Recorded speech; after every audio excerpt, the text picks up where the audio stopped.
The chaos reigns.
Yes, yes, yes, yes, yes, yes, yes, yes, yes.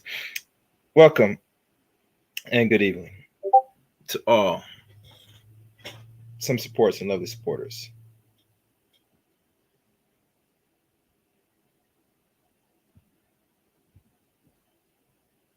Oh wow, that is crazy. Ooh.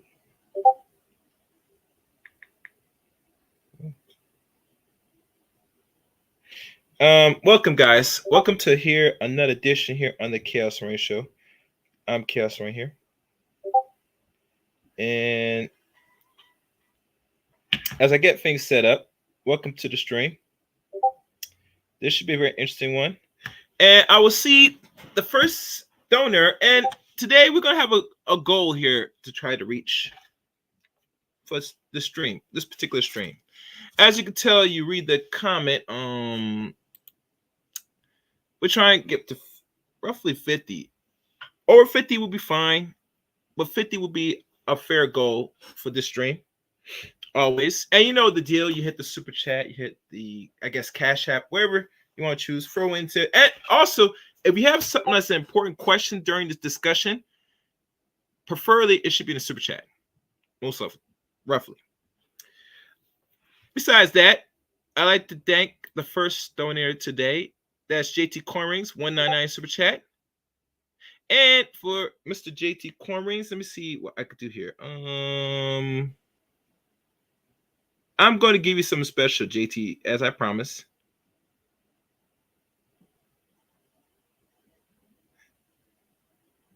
Okay. All right. Oh, damn. The moderator has changed. Oh, that's something new. I didn't know that. Let me read this. Add as moderator. Hold on.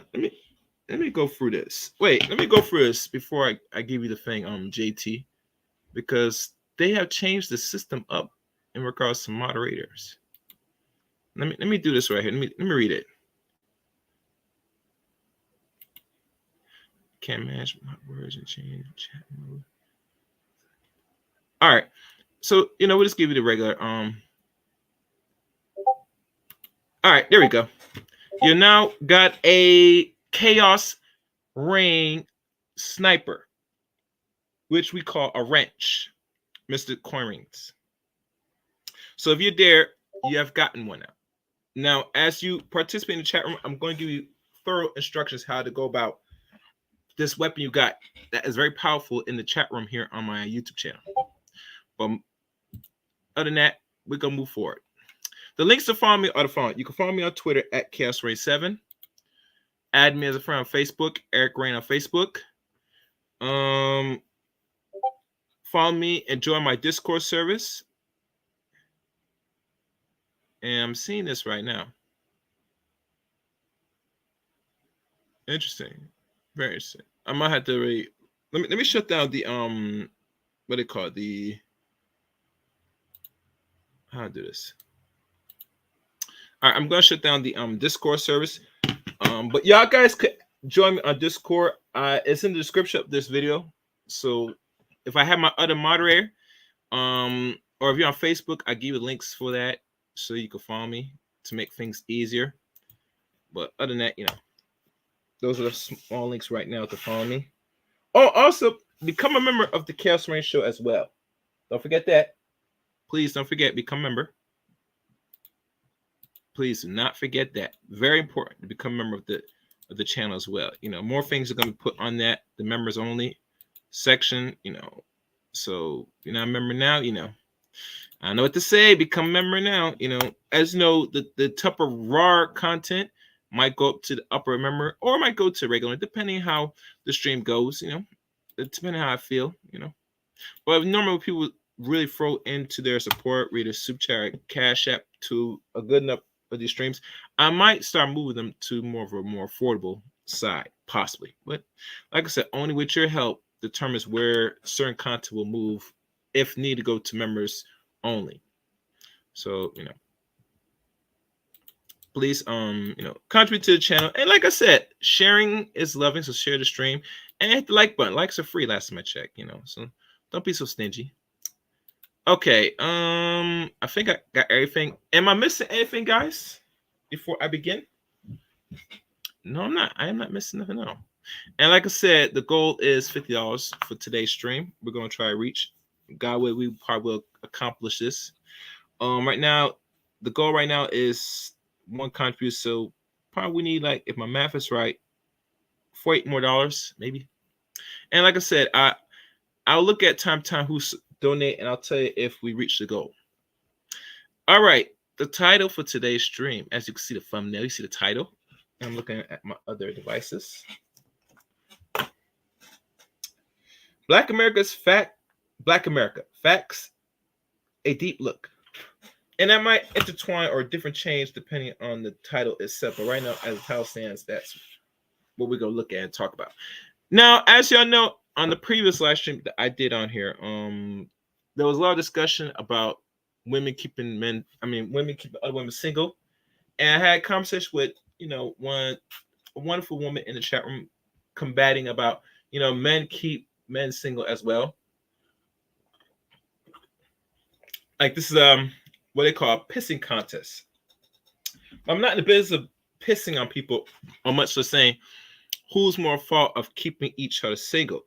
We know for a fact that by default, because we here in America and mostly everything operates and moves Western nice in a Western way, personally, that it's in the best interest in regards to increase the rate of consumerism here in America, that women have to be in a certain mindset.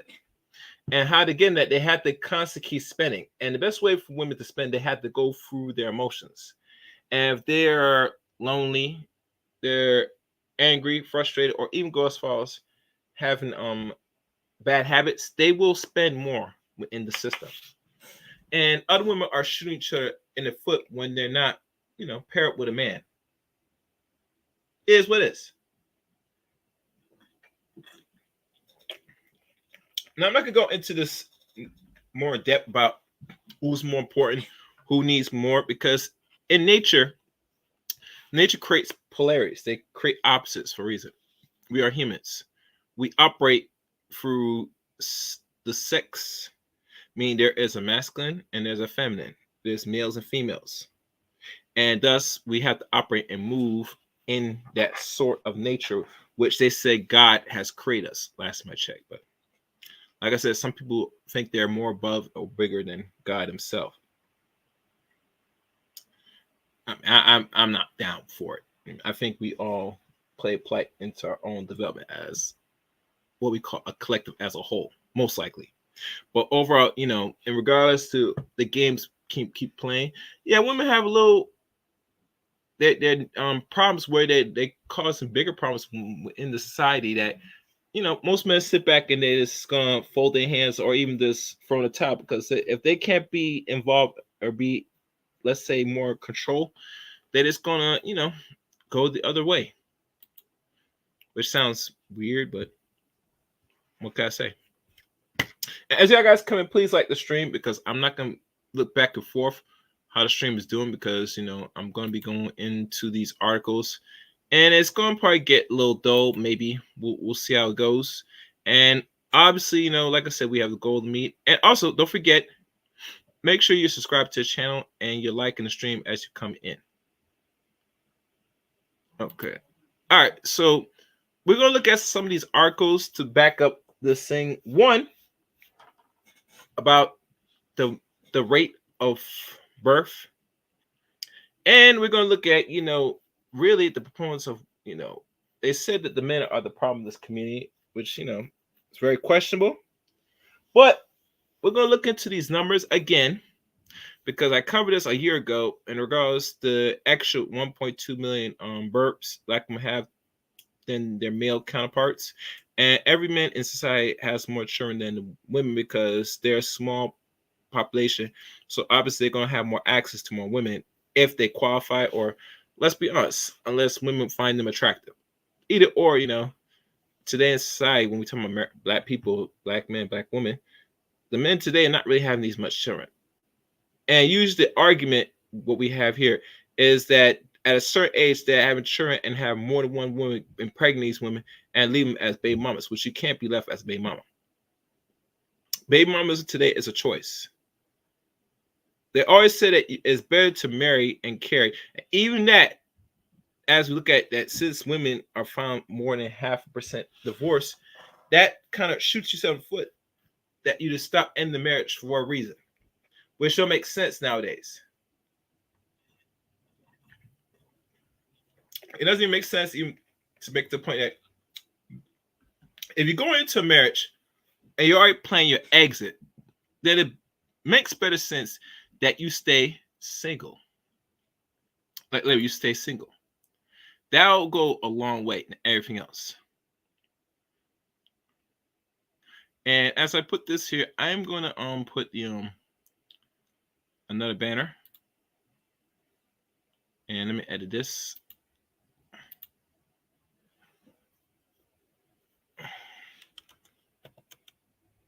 Hold on. As some edits, y'all guys just sit back, and if you have any questions, you could post it.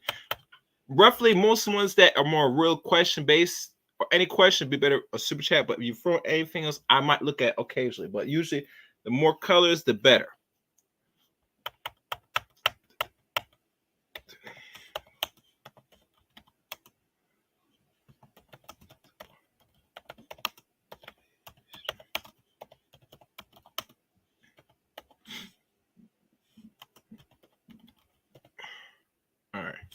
All right. So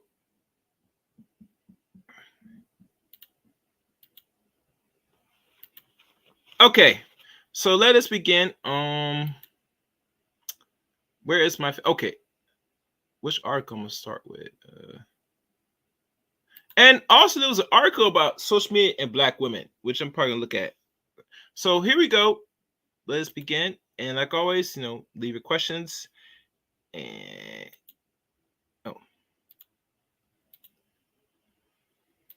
here we go, guys.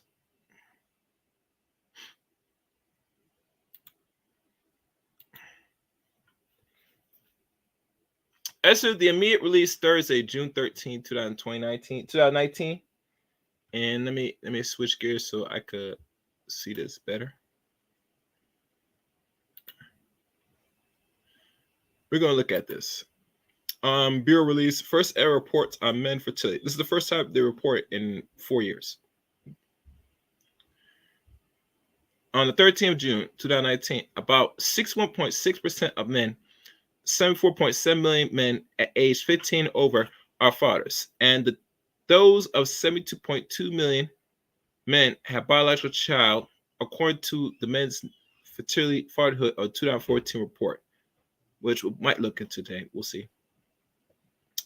It was released today by the U.S. Census Bureau. More than 1 in 4 men have a biological child under the age of 18.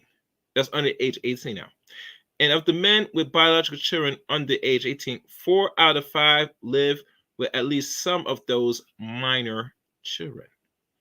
The report comes from the 2014 survey of income of program participating SIPP, which is the first Census Bureau survey that asks about the full fertility history for both men and women. This report shows the diversity of men fatherhood experience and examines the relationship between men and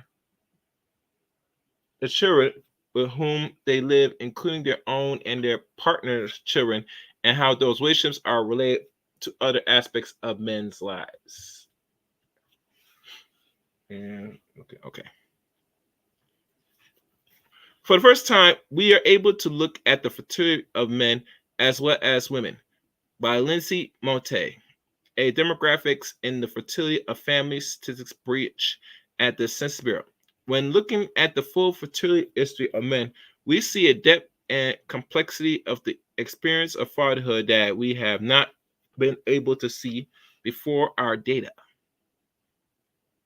Let me X that out. Over 1/3 of men are married and have biological children with their spouse. There are also 2.9 million men, 2.4%, whom live with an unmarried partner and have biological children with that partner. Nearly 1 in 10 men have children with more than one person. And there's a census picture here. While most fathers live with at least some of their biological children, they also live with a variety of children, and Monte, about 4 million of men live with 5.6 million minors, stepchildren, and other children of an unmarried partner. Now, this is what I'm going to do because I don't want to go through reading this. I'm going to see if I can let artificial AI run this.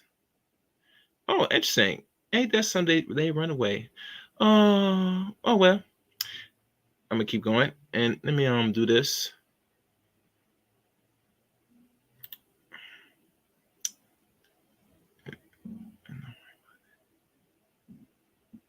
Let me hold on.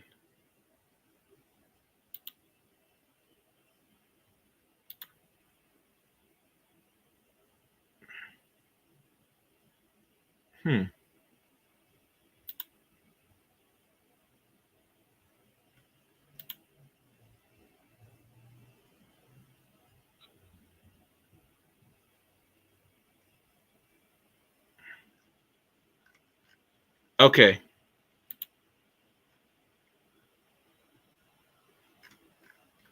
All right, let me see if it'll work now.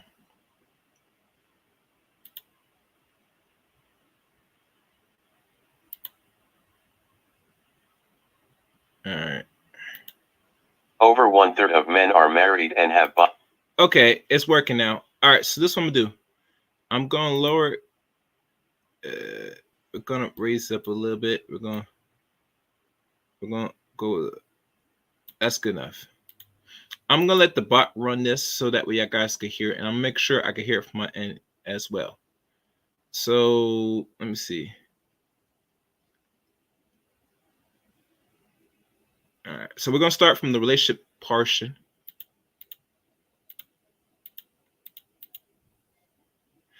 All right, let me see how this sounds.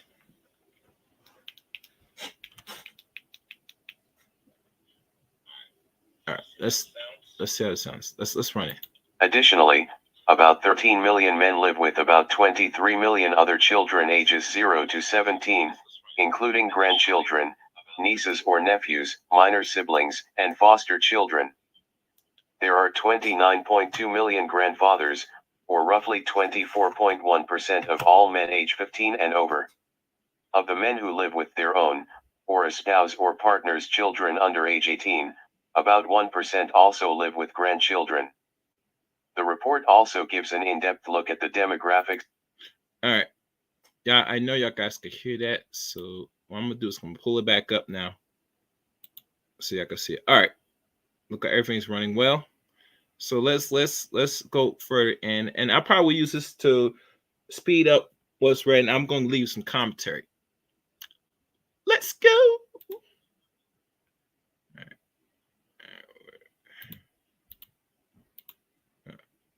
Of fatherhood. Relationships. Of the 72.2 million fathers, 5.9 million, 8.2%, have never been married. About 73.4% of fathers are married, 12.9% are divorced, 3.2% are widowed, and 2.3% are separated. Race. About 1% of white, Asian, and Hispanic men ages 15 to 19 are fathers, compared with about 3% of black men of the same age. Do y'all hear that? So they said about 1% of white, Asian, and Hispanic men by those two age are fathers. But it's only 3%. Now that's a small percentage still. But as we know, the whole argument is that these boys that are black, they have kids right out of middle school going to high school. And we know that has really not been actually factual for 30 or more years. even the days when I came from high school, I left high school over 20 years ago. Like over 20 years ago. The only time I remember out of my student body class, there was probably only maybe one or two males. And I think my high school is not that big. It was like a more local high school when they were experimenting a new form of high school, one of them type of preparatory high schools. It was only roughly maybe one or two young men that around my time during the student body of that year had kids. Unlike the females, they had like it was probably like 6, 7, 8. So I always gotta look at myself in the picture besides the data and say, okay, let's test that. That means in high school, the people that I graduate, they should be having more kids than some of the women that's in high school if they're having intercourse with those women. And that's not true, for lack of better words. Let's keep going. Among men ages 20 to 29, 21.2% of white men, 24.9% of black men, 12.4% of Asian men, and 29.4% of Hispanic men are fathers. Let's rewind that back. Let's hear that again.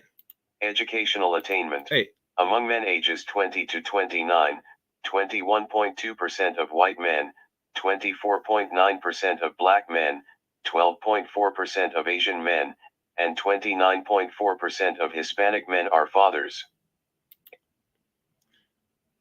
So as we look at by the age of their 20s, that's when you see the percentage start to jump a little bit. And this is 4 years ago. Now, I'm not sure if they have any update from now, and they normally should have update now. If they have one this year, it probably will show now because usually information should be updated after every 2, maybe a year, or almost 4 or 5 years, roughly.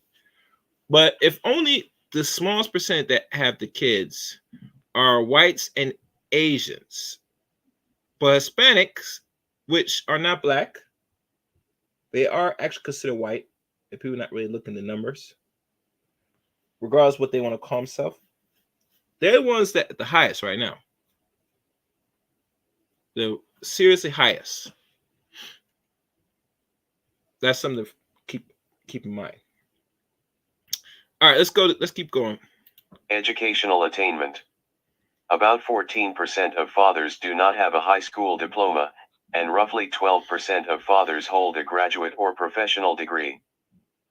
Now, I think that's across all racial demographics, possibly. So let's keep going. Men ages 40 to 50 years, men with a bachelor's degree are less likely to have children than men with less than a high school diploma. So among ages 40 to 50 years, men that hold bachelor's degrees are less likely. Now, they never quantified why was it less likely. It's because men are catching on about what's going on in the society, how men really get pretty much railroad in certain systems. Now, we all know child support is a problem. It's a necessity, but a problem. And it has been a little bit more problem for the last 31 years, since 1992. Because remember, it was there, but what's going on, it was never enforced. Now, many aspect is a lot of dudes not paying child support if they get these ones, or some other factors, wherever the case may be, which really it could be more of that, is that the government is not going to subsidize, most men that sit there if they're not married or not, to sit there, just move on and start another life because, the chick won't be in order. I mean, it's what it is. And usually how things go because children are possession to women. They don't really have no respect for men or the fathers they choose to be, the men they choose to be fathers of their children. It's more of a control factor. And that plays to why a lot of dudes, by default, right, they got pushed out or whatever. They're not going to deal with some crap.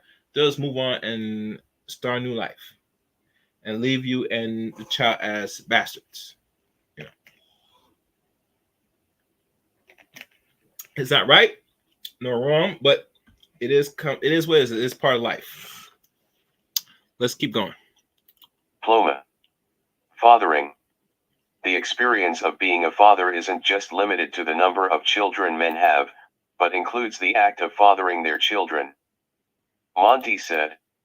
Research has found that parents eating dinner with their children is associated with a range of benefits for children, including expanded vocabulary, fewer behavior problems, and lower likelihood of substance abuse among teenagers.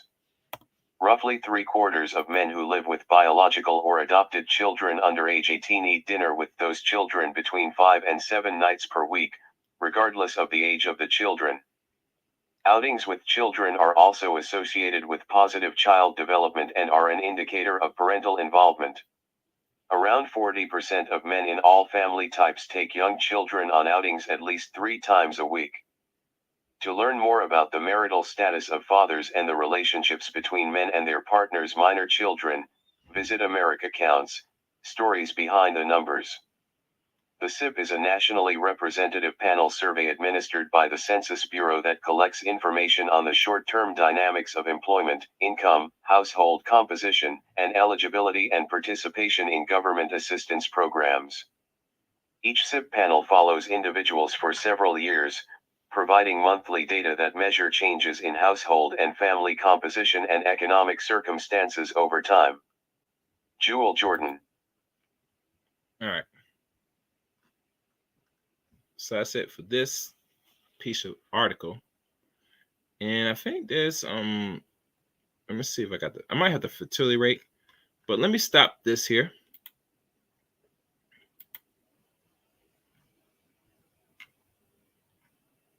I'm just going through some things. All right. Now we got to that part. Let's look at the population from Pew Research. Hope you guys listen. And if you're there, let me see who's in the chat room. How you doing, JJ?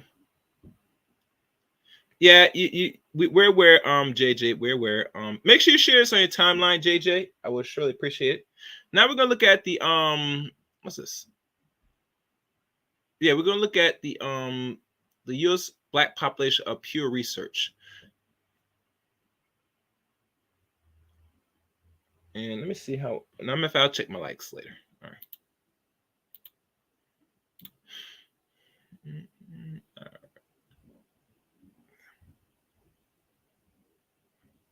Oh, I didn't know about that, JJ.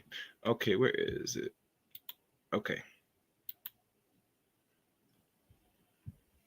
All right, this is Pew Research. We're going to go ahead and let me see.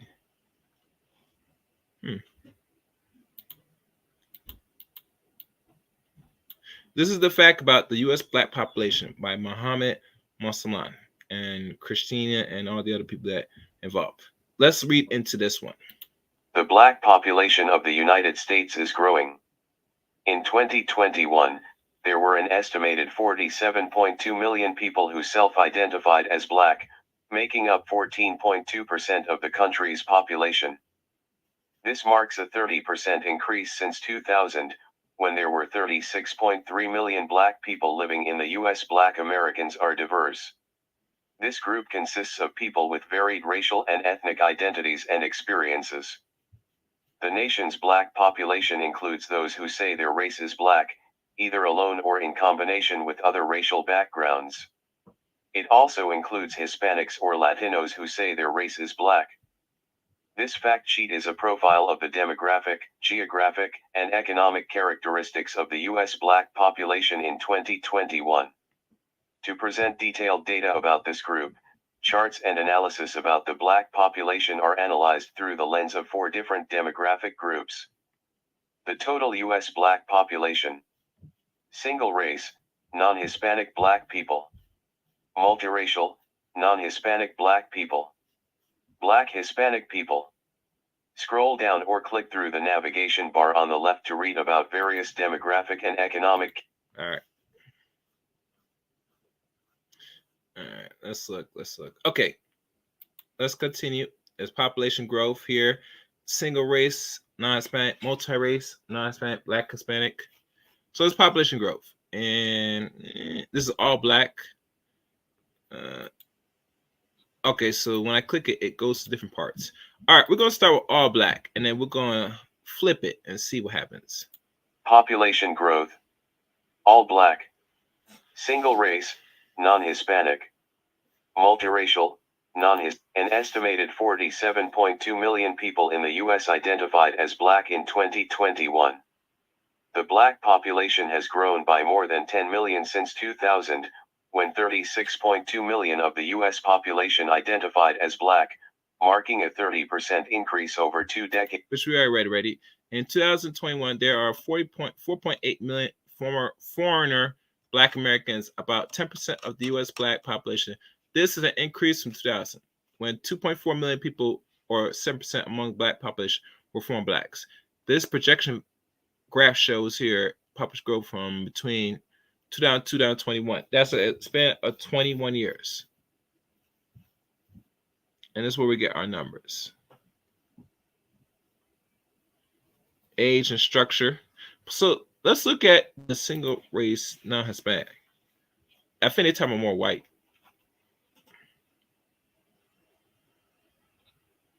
Yeah, this is the white one. This is white people. All right, so let's look at this. I'm gonna run this. All black. All black. Single race, non-Hispanic. Multiracial, non-Hispanic. Black Hispanic. An estimated 47.2 million people in the U.S. identified as black. All right, that's repeating, so I don't want that. All right, I guess I'm gonna have to go old school and read it. Single race and non-Hispanic.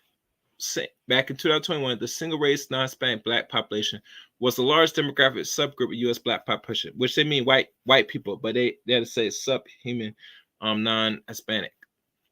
The number is 39.9 million, or 83% of the total. This marks an increase of 16% since 2000, when the population was 33.8 million. Yeah, that don't make no sense. But anyway, about 3.9 million members of this population are immigrants from other countries, meaning 10% of single race Black people are foreign born in 2021. This is the increase over 2000, when 1.9 million people, roughly 6% among the single race non-Hispanic Black population, were foreign born. All right. And there's a graph here about that. But let's look at multiracial non-Black. So it's like this could be possibly mixed, maybe. And here it says here, the multiracial.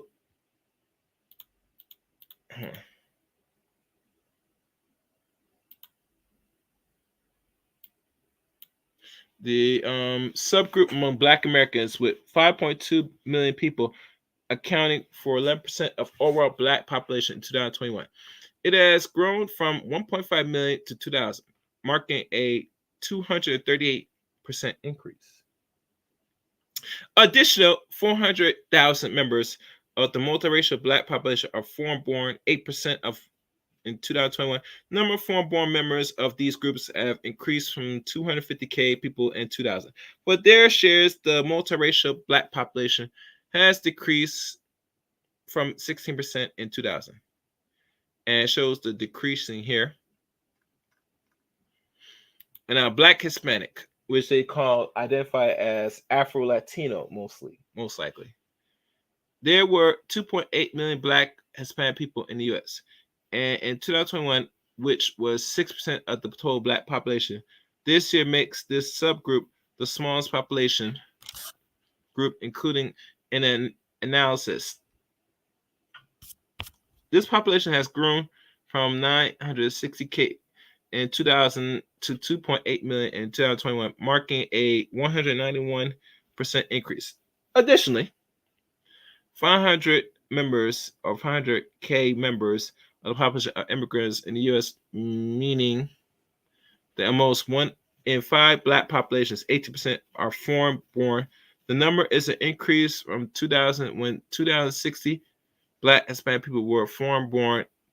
However, represent a decline in the share of Black Hispanic population who are immigrants to share, and has increased from 27% to 2000 and 18% in 2021. And nobly, the Black Hispanic U.S. population is not necessarily the same population as the nation of Afro-Latino population. And as not all people who say they are Black and Hispanic identify as Afro-Latino, and not all Afro-Latinas self-identify as Black, Hispanic, or with both identities. And I will have to water down that they don't really identify much anything because, as you know, being Black here is problematic. And most people in any system, they try to avoid being the problem. They want to be the winners, the solution. And since they know hence that Black is not the way to go, if they want to self-identify that, they will surely be more geared. And some of them do look white. Let's keep real.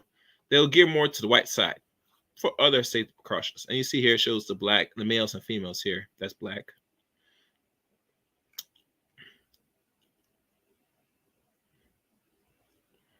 And I'm just looking at aspects. Okay. This is the age structure.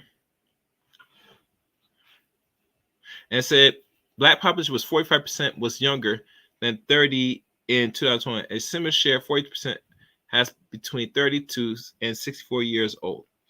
And half Black Americans are under 30. Okay. And that could be a lot of reasons. And it shows here by the age. Now, fertility in the past year is the important one. We're going to let this run. Fertility in the past year. The general fertility rate among Black females ages 15 to 44 was 5.8% in 2021, meaning that 5.8% of females in this age group had a birth in the previous 12 months. Okay. Languages. All Black. Single race, non-Hispanic. Multiracial. That's for the females. And they're talking about language. We're not concerned about language. Geographics. And it shows where most of them are contract. Let's go to this one. Regionally, the highest concentration of Black people in the U.S. in 2021 is in the South.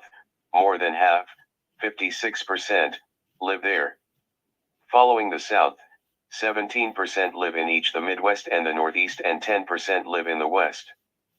When it comes to states of residence, Texas is home to the largest Black population, at about 4.0 million. Florida comes in a close second with 3.8 million, and Georgia comes in third, with 3.6 million. Among metropolitan areas, the New York City metro area, which includes parts of New Jersey and Pennsylvania, has the greatest number of Black residents, 3.9 million. In a distant second is the Atlanta metro area, with 2.2 million, and then the Washington, D.C. metro area, with 1.8 million Black residents. Household income. All Black. All right, so that's the Black side. And if we mess around and go to the whites, we'll find more roughly the same numbers. If I look back, go back to Blacks, 17-50% on the South, 17-10%. Whites, 59% are in the South. Rest of the small percentage, they're up here. So look at where everybody's at from each demographics. Mixed, multiracial. That's the only time you see it start to skew a little bit, but still majority of them are down south. 40%, 42%. And Black, Hispanics, Afro-Latinos are in the South, obviously. Now, moving forward. Among metropolitan areas, the New York City metro area, which includes parts of New Jersey and Pennsylvania, has the greatest number of Black residents, 3.9 million. In a distant second is the Atlanta metro area, with 2.2 million, and then the Washington, D.C. metro area, with 1.8 million Black residents. Household income. All Black. Single race. All right. Now, household income. No, I think they have data now that's updated about that. So I might skip that. The household side of things.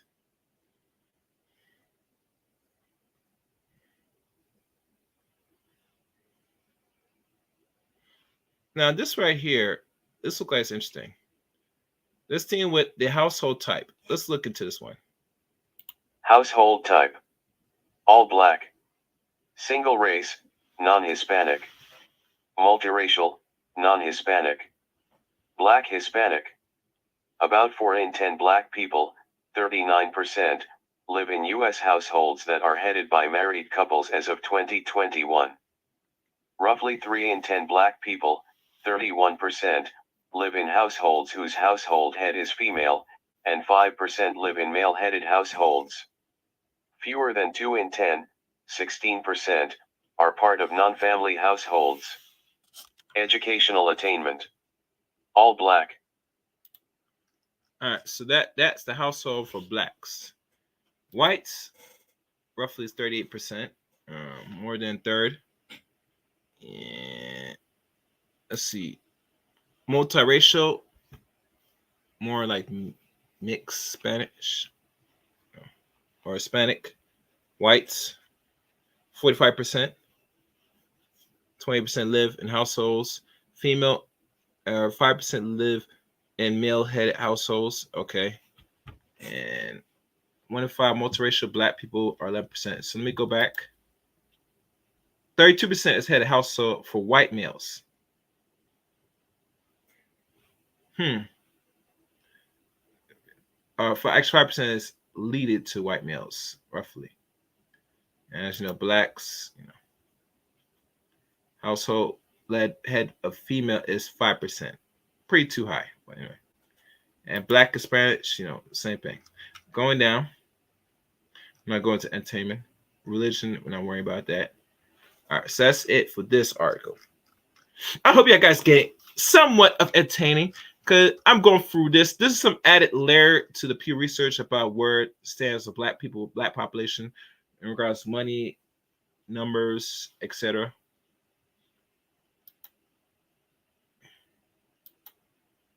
Now, this right here that I'm going to probably share deals with the data itself. This is long. And I had to go back to this because this said presence to a more bigger issue.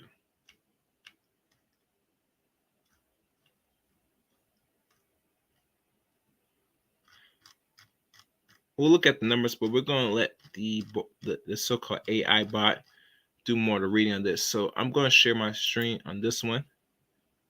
Oh, thank you. Get the likes up, people. And Coach, if you want to come in, let me know. Press 1 if you want. I'll drop the link for you.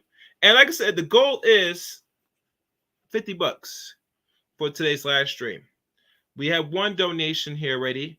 I would sure love anybody else to really contribute to the channel and throw whatever money in here. It will surely go a long way. I appreciate it. So, $$ Chaos Rank 8 for the Cash App.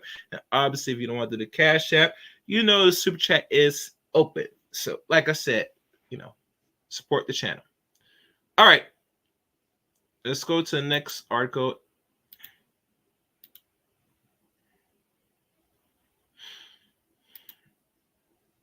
We're going to look at the National Health Statistics Report, fertility of men and women ages 15 to 49 in the United States. Now, I'm going back through this survey again. This survey was first compiled 8 years ago, and then we look at 4 years ago. That was a study done. We're going to look at things, and it's going to go through its whole entirety with a twist. Okay. Oh, damn, it has to go to the library? You serious? Let me hit play. Hold on, guys. I don't know why this has to go to the library to read this. That's ridiculous. Okay, good. All right.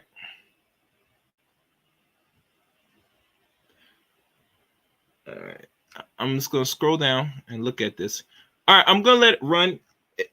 And I'm going to move back and forth because it's not going to share it. Well, actually, let me see. I think I could do it this way. Yeah, let me do it this way. Why not? Why not? I'll do it this way. Okay. Oh, and I seen a donation. Thank you, Coach Ali's Corner, for your $5 donation. So now that makes the count I believe 2,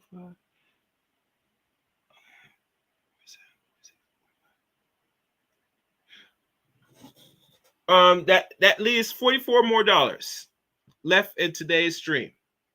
If my math holds me. 47, 46, 45, 44, 43. Yep, 43. All right. So let's keep going. Thank you, Coach Ali, for your super chat. Let's get it. Let's get it. Where is that?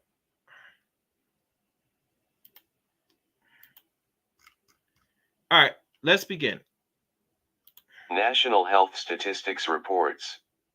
Number 179, January 10th, 2023.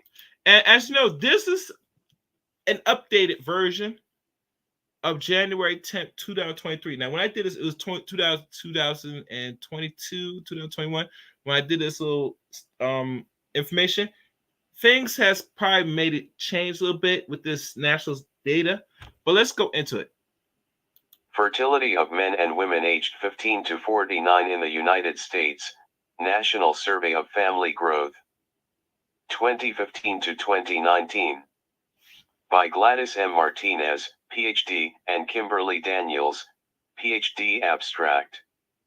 Objective: this report presents national estimates of selected fertility measures for men and women aged 15 to 49 in the United States in 2015 to 2019, based on data from the National Survey of Family Growth, NSFG. Overall estimates for 2015 to 2019 are compared with those for 2011 to 2015.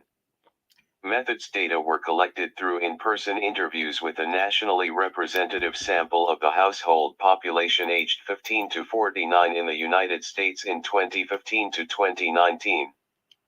The sample was made up of 21,441 respondents aged 15 to 49, including 9,746 men and 11,695 women. The NSFG response rate for the 2015 to 2019 survey period was 65.9% for women and 62.4% for men. Fertility measures in... So that's more than 50%. So actually, with conduct research over 20 or more thousand people,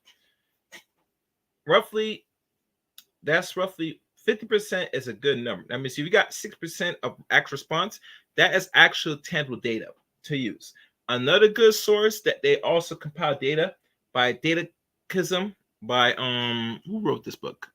A book called Datakism by who wrote this? By Christian Reuter, Love, Sex, and Race and Identity. He wrote a book back in 2015. Before this study was ever compiled, he wrote a book on this.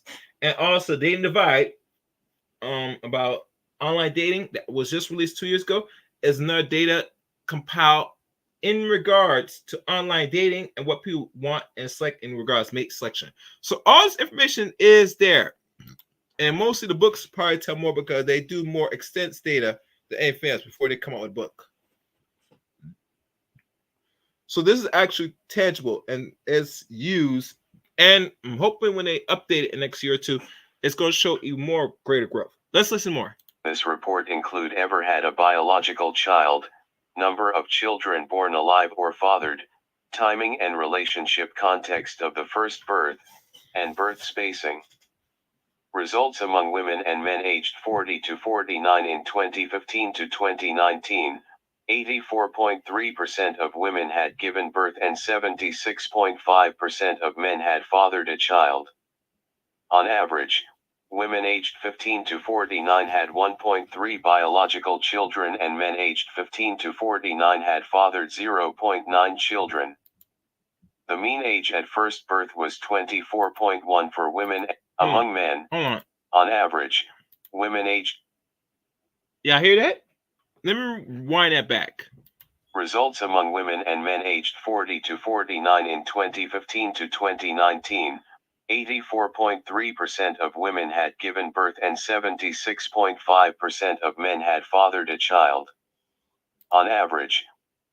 Now, they could say around ages 40 to 50 Because they said what age when black men are supposed to have, let's say, kids or start to pop out kids. The sweet spot now, from what it's been said, besides what's been conducted 8 years ago or 4 years now, because they published it, right? It said roughly it starts to jump. But we always gotta look at why is it that a man, and we could say black man for a sake conversation, why is it that it takes till he's in his 40s to start really having kids, if he chooses to have kids? And there are a lot of factors. Some they feel comfortable mentally.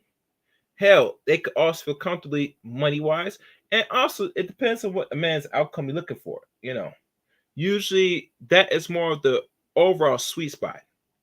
One time it was 30, then it went up to 35. Now it's like roughly in the 40, even to late 40s. Either or, most men, from what the notion of the propaganda is, that they're having kids at 15 to 20 something years old.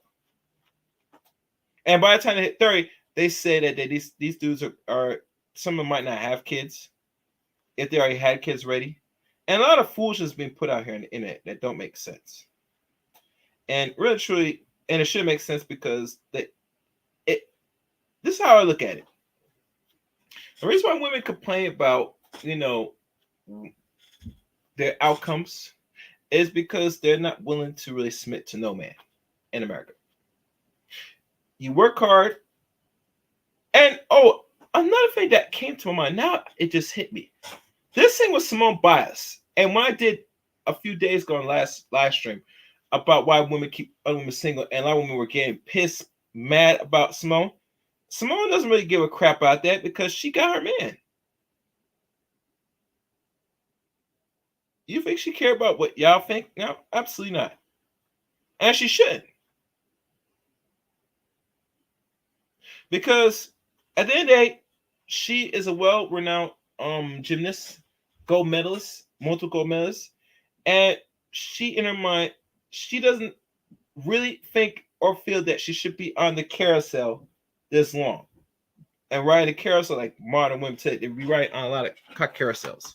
But that's another story. So let's keep going. Women aged 15 to 49 had 1.3 biological children, and men aged 15 to 49 had fathered 0.9 children. The mean age at first birth was 24.1 for women and 27.0 for men. Among women, 29.7% of first births occurred during their teen years and 52.1% occurred during ages 20 to 29. Among men, 7.3% of first births occurred at ages younger than 20 and 58% occurred during ages 20 to 29. In 2015 to 2019, nearly one-third of women aged 15 to 49 with a birth only had one birth at the time of the interview, about one-third had a second birth within 36 months of their first birth, and one-third had a second birth more than 36 months after their first birth. Among women, roughly... Let's go back from the top again. I want that to sink in. And I think that is sinking enough. So let's go and run that one more time. We're going to run again. Because repetition is the key of all things. The mean age at first birth was 24.1 for women and 27.0 for men. Among women, 29.7% of first births occurred during their teen years and 52.1% occurred during ages 20 to 29. Among men, 7.3% of first births occurred. Now, you hear what it says. This is the age roughly, but really the percentage really shows, and by teen years occurred during their teen years, and 50% occurred during their 20s. So roughly, as the woman hits in her 20s, 20 for 29, roughly, it is greatly higher that they're going to start having children. And there's nothing wrong with that, because usually you want to be younger when you start having your kids, roughly, to knock it out the way. Besides having a better chance so you don't risk any fertility issues, you want to be able to, knock them out so that way you give yourself, a good generation apart from your children. Now, I know a lot of people get mad at that. They want to be like 35, 40-year difference. But really, truly, back in the days, even now, most parents, besides the advent of industrialization now, technological or tech age now, you were a mother or you really would have been gotten out of the game before age 20. And by the time you become close to 40, your children will probably be out the door if things done right, roughly. Roughly, now, roughly. But if you wait older, that means you got to keep in mind the amount of time it takes, and my time yourself when you want to give yourself, especially if you're married, more time for you and your spouse to really more reacquaint and get more connected. That's the real normal goal. When you have them later as a woman, you got to put in more time, and you got to put in a lot of things more fun besides financially and all that stuff. And we all know finance generally come and goes is really a up and down thing. But at the end of the day, the younger the better to really give yourself even the great advantage, for a lot of things.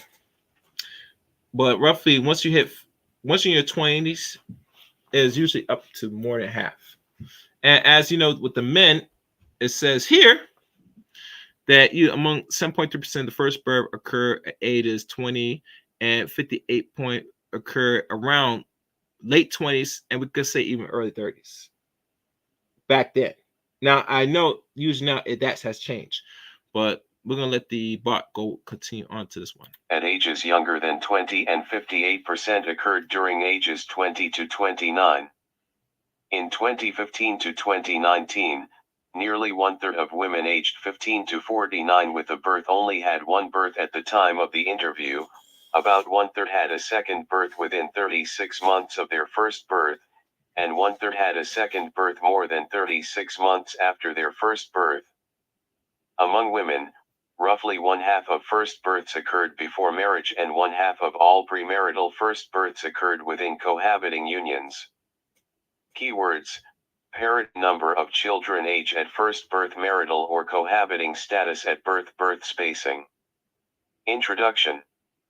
In 2019, the last year of National Survey of Family Growth, NSFG, data presented in this report, vital statistics data indicated that 3.7 million births occurred in the United States. The number of births declined steadily during 2007 to 2013, increased slightly in 2014, and decreased again from 2015 to 2019. 1. From 2018 to 2019, the birth rate, number of births per 1,000 females in a specific age group, decreased for teenagers aged 15 to 19 and women aged 20 to 34, but increased for women aged 35 to 44. 1. Between 1976 and 2018, the mean number of children ever born per woman aged 40 to 44 declined, from 3 children to 2.3. Early childbearing, particularly in the teen years, is associated with negative social, economic, and health consequences for the young woman and her child. 4 to 7. Additionally, based on NSFG data for 2006 to 2010, 3 out of 14 pregnancies that ended in live births were unintended at the time of conception. Yep. Women with unintended pregnancies that end in live births are more likely to delay prenatal care, smoke during pregnancy, and engage in other behaviors that may place them at higher risk for premature delivery and low. U.S. Department of Health and Human Services. The teen birth rate in the United States has declined since 2007, except for 2014, and in 2019 was at a record low of 16.7 births per 1,000 females aged 15 to 19. 1. Delayed childbearing, having a first child at age 35 or over, increased ninefold between 1972 and 2012, 10,11.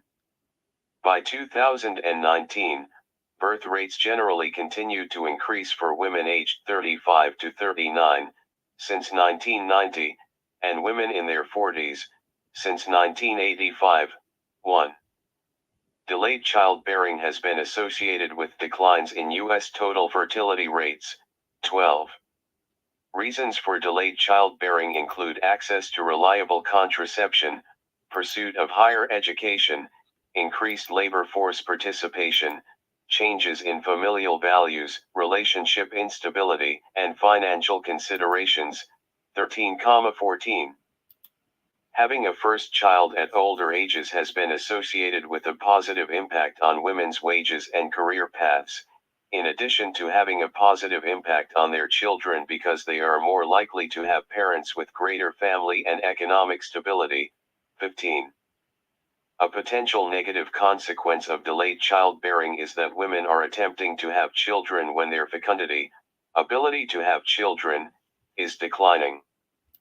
Pregnancies, particularly first pregnancies, at older ages have been a potential pregnancies, particularly. Yeah. And usually that is all systematic.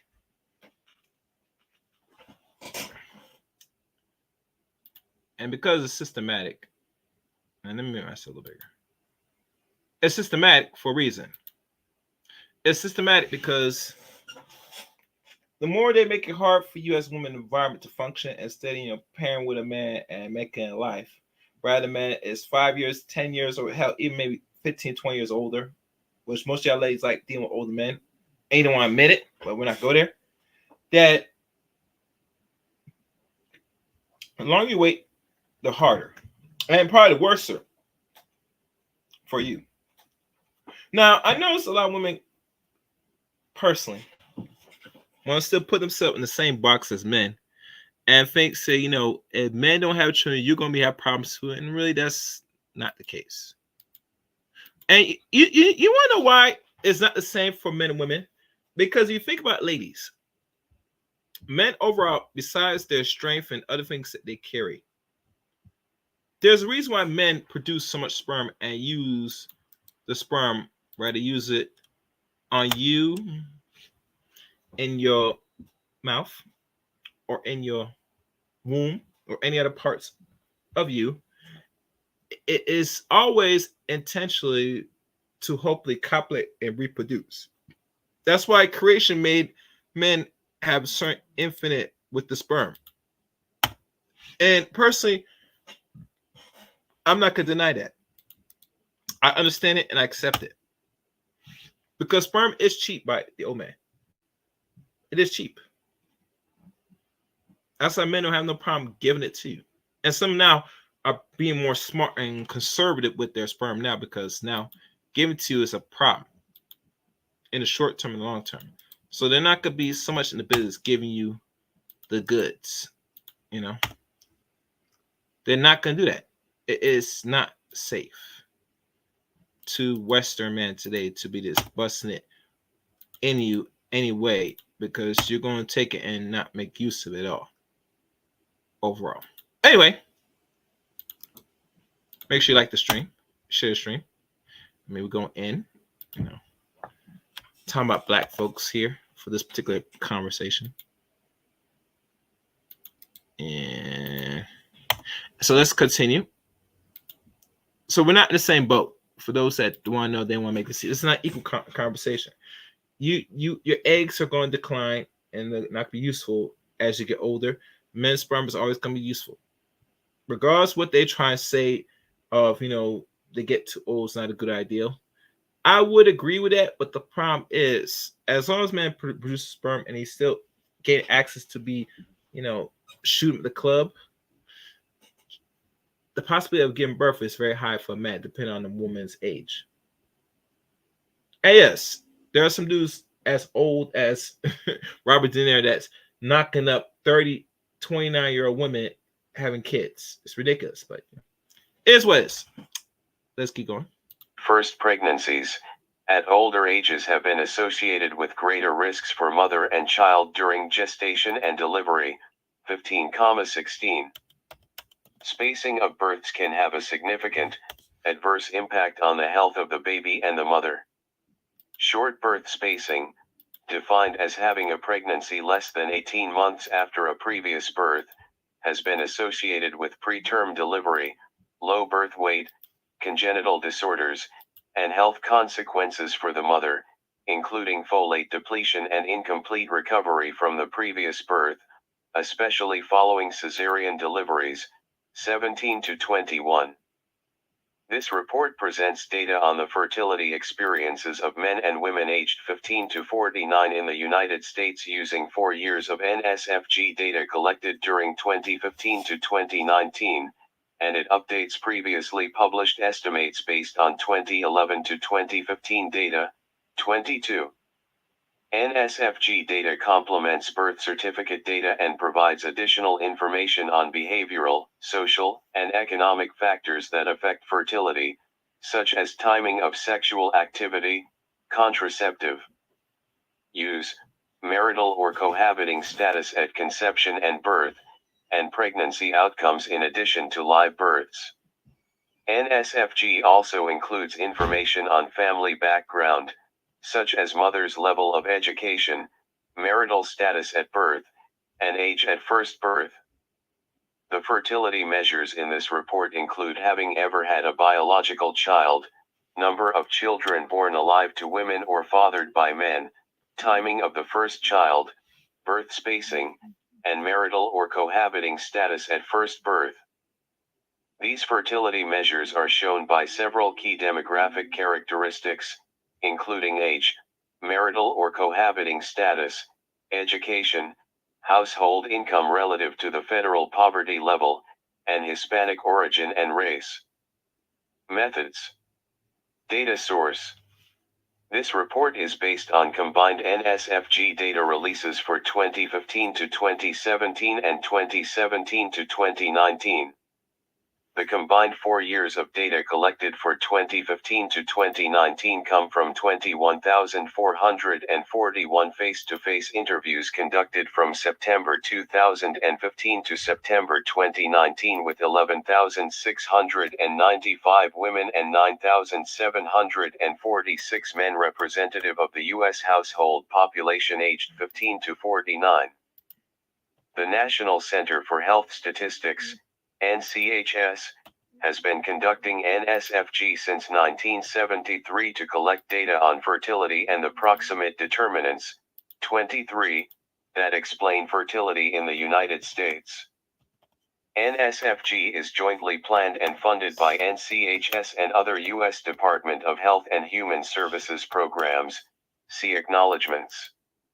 In 2015, NSFG expanded the age range from 15 to 44 to 15 to 49 in part to better understand the fertility experiences and reproductive health of women at the upper end of their reproductive years. The response rate for the 2015 to 2019 NSFG was 65.9% for women and 62.4% for men aged 15 to 49. More details on the sample design, fieldwork procedures, and variance estimations for the 2015 to 2017 and 2017 to 2019 NSFG were published previously. 24. Fertility measures. Fertility measures are shown for women and men. Information on these fertility measures as reported by men is limited. 25. The results presented in this report are described separately for men and women because their fertility patterns differ across the life course. The average age at first birth is younger for women compared with men, so comparisons between men and women in the same age group would show differences solely for this reason. 22. Although some results are presented that indicate whether the patterns of differences are similar for men and women, a systematic comparison of the fertility of men and women is not the focus of this report. The 5 fertility measures examined include: ever had a biological child. Percentage of women who have had a biological child, Table 1. Percentage of men who have fathered a biological child, Table 1. Number of biological children. Percent distribution of the number of children born alive to women, Table 2. Okay, Percent. This is going to go in the table, so I'm going to scroll down. And all right, we'll look at this one. Selected demographic variables. The fertility measures presented in this report are shown for several key demographic characteristics, including age, marital or cohabiting status, education level, household income relative to the federal poverty level, and Hispanic origin and race. The 4-year combined data set provides a sample large enough for information from non-Hispanic Asian people to be presented in this report. Detailed race information from NSFG is available through the NCHS Research Data Center. Apart from age and marital or cohabiting status at first birth shown in Table 6, and age at first birth and respondents' mother's education shown in Table 7 and 8, all variables reflect the respondent's status at the time of the interview. Births that occurred to women who have never been married or to women before their first marriage are categorized as premarital births for the purposes of this report. Mother's education is shown in Table 7 and 8 as a measure of socioeconomic status closer to the time of the respondent's first birth, especially for younger respondents. Education level is shown only for respondents aged 22 to 49 because many people aged 15 to 21 are still attending school. Household income relative to the federal poverty level, shown as the respondent's household income as a percentage of the federal poverty level accounting for the number of household members, is only shown for respondents aged 20 to 49 because of concerns about younger respondents' ability to accurately report their household incomes.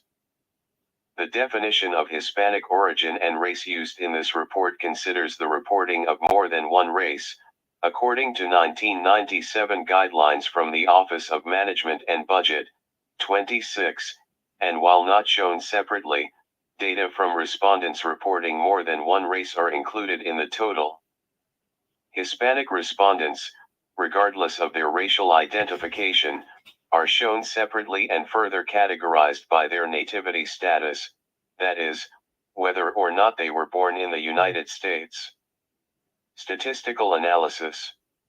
All estimates in this report are weighted to represent the approximately 71.9 million men and 72.4 million women aged 15 to 49 in the U.S. household population at the approximate midpoint, July 2017, of NSFG data collection for 2015 to 2019. SAS software, 27, was used to produce statistics for this report. For most tables, PROC SurveyFrec was used to produce weighted percentages, weight variable WGT 2015_2019, and variances that account for the complex sampling design of NSFG, 28. All tables include standard errors as a measure of the precision of each point estimate.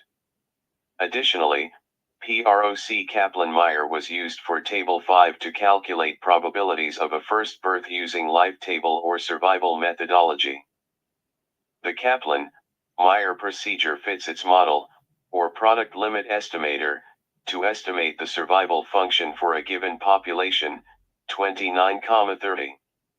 This method considers the censored data and NSFG's complex survey design.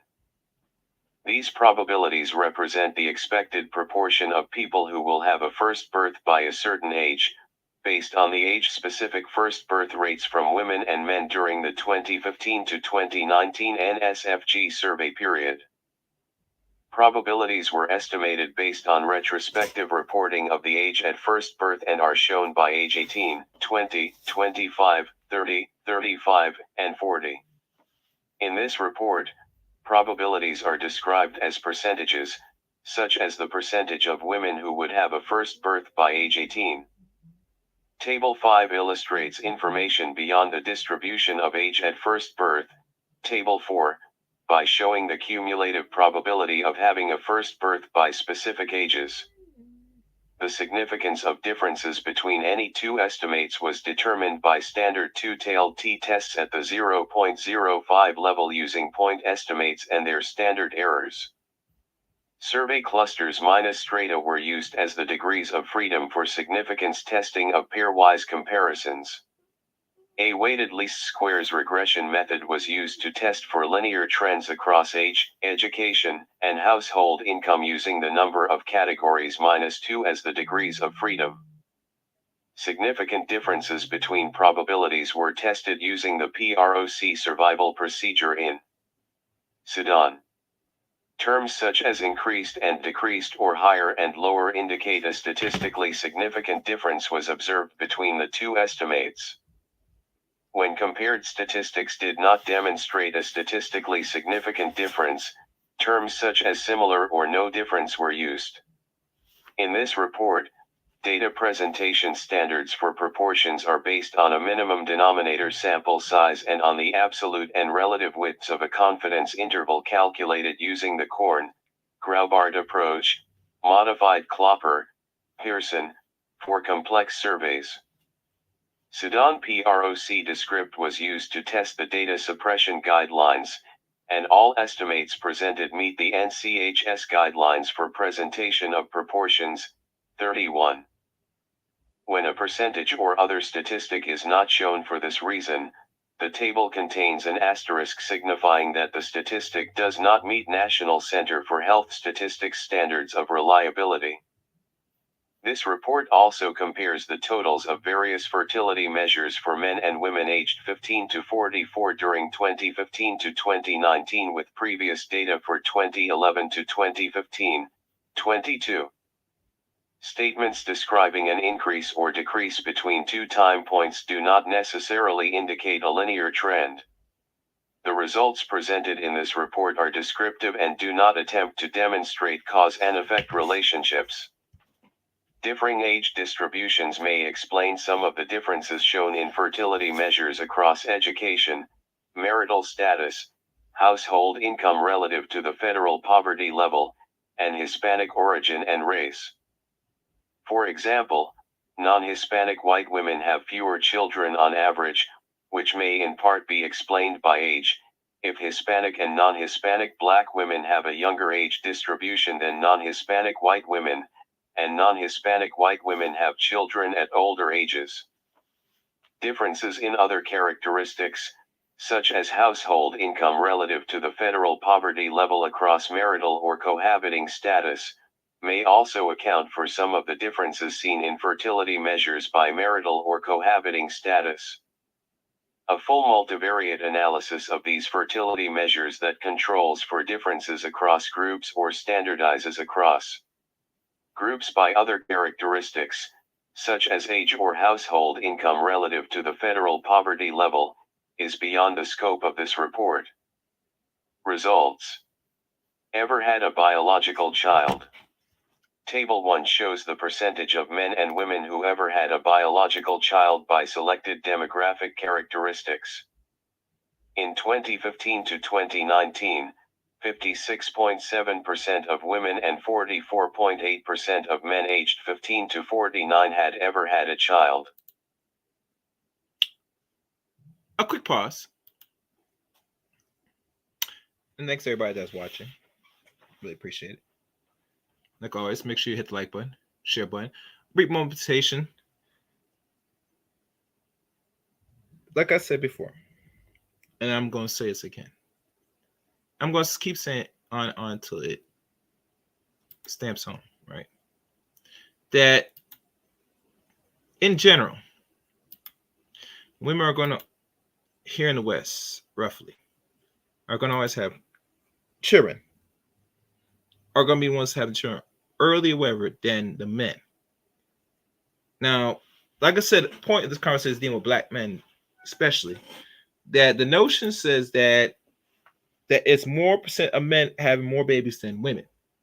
But from what we're looking at, this particular data article that's 4 to 8 years old, and there's going to probably more updates to come. If Ari is at 50%, right, or almost 60%, women are having children per time than men. Where does black men fall in this equation about their having majority of children and the problem in the community? And my biggest issue with these conversations, personally, it's all bull crap at the end of the day. It's bullcrap. A lot of these women can't sustain nothing. They won't sustain anything. And the reason why they won't do it is because let's be clear and honest. They want to keep the games going.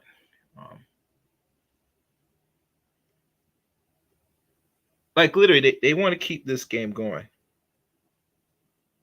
where they're exempt of the problems of the amount of babies, right? They're here in good faith or not in our communities and generally here in the West, that they are not given or place any blame problem of the issues that they complain about in the environments they live in. They solely put all the responsibility of men because men in their minds should be more whole responsibility and they should be like children and just F up stuff and men should come up and not do nothing to correct it. And to me, that's garbage. Men always going to check men, and now you see now checking women. Now, yes, there are some simp dudes that's gonna be trying to stop checking some dudes that talk about what the women are doing, and that's fine. Ain't gonna stop nothing. But overall, I can see why they fight because in their mind, the ones that's in your not your best interest, ladies, is the ones that really want to get more access to you. Now that I think about it, because what serves them trying to stop and the men that's trying to chastise of your behavior? I'm still confused on that. I never got an answer to that. And the reason why I never get an answer because these are the men that if they're getting access, they're the ones that you're producing children from. That's my sole conclusion to that. But yet again, like I said, this is from what I'm seeing from the outside looking in. I'm gonna let them go further down this table of this data. So let's listen closely. Listen good. And make sure you hit that super chat. We need $43 more on here for today's donation. The $ Chaos 8 Rain or super chat either or. Please contribute to the channel. Let's keep listening. In 2015 to 2019, 13.2% of women aged 15 to 24 and 84.3% of those aged 40 to 49 had ever had a biological child. Among men, 6.2% of those aged 15 to 24 and 76.5% of those aged 40 to 49 had ever had a child. Among currently married women, aged 15 to 49, 81.2% had ever had a child, higher than the percentage for currently cohabiting women, at 59.9%, both were higher than the 22.1% of never married, not cohabiting women who had ever had a child. A similar pattern by marital or cohabiting status was seen for men. Among men and women aged 22, 49. The percentage who ever had a biological child was higher for people with lower levels of education. For example, 79.2% of women with a high school diploma or GED had ever had a child compared with 56.3% of women with a bachelor's degree or higher. For household income relative to the federal poverty level, shown for women aged 20 to 49, a higher percentage of women with household incomes below 150% of the federal poverty level had ever had a biological child, 73.2%, compared with women whose household incomes were 300% or higher than the federal poverty level, 57%. For Hispanic men and women aged 15 to 49, a higher percentage of those born outside of the United States had ever had a biological child, 66.7% of men and 80% of women, compared with those born in the United States, 38.7% of men and 50.3% of women. A higher percentage of Hispanic women, regardless of nativity status, 62.4%, and non-Hispanic Black women, 61%, had ever had a biological child, followed by non-Hispanic white, 54.6%, and non-Hispanic Asian, 47.9%, women.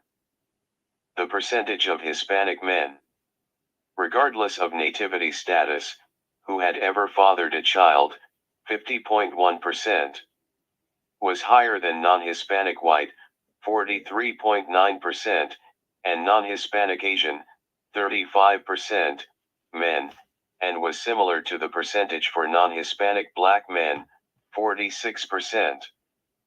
The percentages of non-Hispanic black and non-Hispanic white men who had ever had a child also were similar. The percentage who ever had a biological child was lowest among non-Hispanic Asian men. Table 1 also compares overall estimates for women and men aged 15 to 44 in 2015 to 2019 with estimates for women and men aged 15 to 44 in 2011 to 2015 because only people aged 15 to 44 were interviewed in 2011 to 2015. A lower percentage of women aged 15 to 44 in 2015 to 2019 had ever had a biological child, 52.1%. Compared with women aged 15 to 44 in 2011 to 2015, 54.9%. Similarly, a lower percentage of men aged 15 to 44 in 2015 to 2019 had ever had a biological child, 39.7%, than men aged 15 to 44 in 2011 to 2015, 43.8%. Figure 1 describes the percentages of women aged 40 to 49 who have ever had a child by selected characteristics, because women in this age group have completed their fertility or are near completion. Among women aged 40 to 49, 84.3% had ever had a biological child. The percentage of women aged 40 to 49 who had ever had a biological child was lower among never married, not cohabiting women, 54.8%, compared with women of other marital or cohabiting statuses. The percentage of women aged 40 to 49 who ever had a biological child decreased with additional education, from 95.3% of women with no high school diploma or GED to 78.2% of women with a bachelor's degree or higher. The percentage of Hispanic women aged 40 to 49 who ever had a biological child, 92.4%, was higher than non-Hispanic white, 81.8%, non-Hispanic black, 86.7%, and non-Hispanic women from other race groups, 80.7%. Number of children ever born. Table 2 shows the percent distribution and mean number of children born alive to women aged 15 to 49 by selected demographic characteristics. Among women aged 15 to 49 in 2015 to 2019, 43.3% had not had a biological child, 16.2% had one child, 21.7% had two children, 12.6% had three children, and 6.2% had four or more children at the time of the interview. The mean number of children ever born to women aged 15 to 49 in 2015 to 2019 was 1.3. Across marital or cohabiting status, the highest mean number of children ever born was seen among formerly married, not cohabiting women, 2.0, followed by currently married, 1.8, and currently cohabiting, 1.3, women. Women with no high school diploma or GED had a higher average number of children, 2.6, compared with women with higher levels of education, 1.1 to 1.8. In addition, 1 in 4 women with no high school diploma or GED had 4 or more children, 25.7%, higher than the percentage of women in other education groups, 9.3% of women with a high school diploma or GED, 6.3% of women with some college, and 3.1% of women with a bachelor's degree or higher. Women aged 20 to 49 living in households with incomes at 300% of the federal poverty level or higher at the time of the interview were more likely to not have had a birth, 43%. compared with women living in households in the two lower income groups shown, 26.8% and 33.9%. When comparing differences by nativity status for Hispanic women, a higher percentage of U.S. born Hispanic women had not had a child, 49.7%, than Hispanic women born outside of the United States. 1 categories are single race. 2 includes people of other or multiple race and origin groups. Note, differences across marital status, Hispanic origin, and race, and education were significantly different. P. Source, National Center for Health Statistics, National Survey of Family Growth, 2015 to 2019. 20%.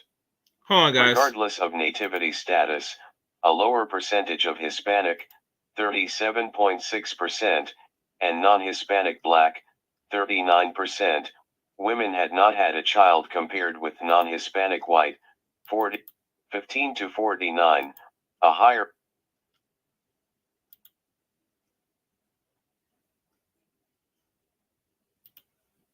What's good, Queen of Virtue, my favorite moderator? If you don't mind, Queen of Virtue, if you so kindly put the moderation links to people to follow me and stuff.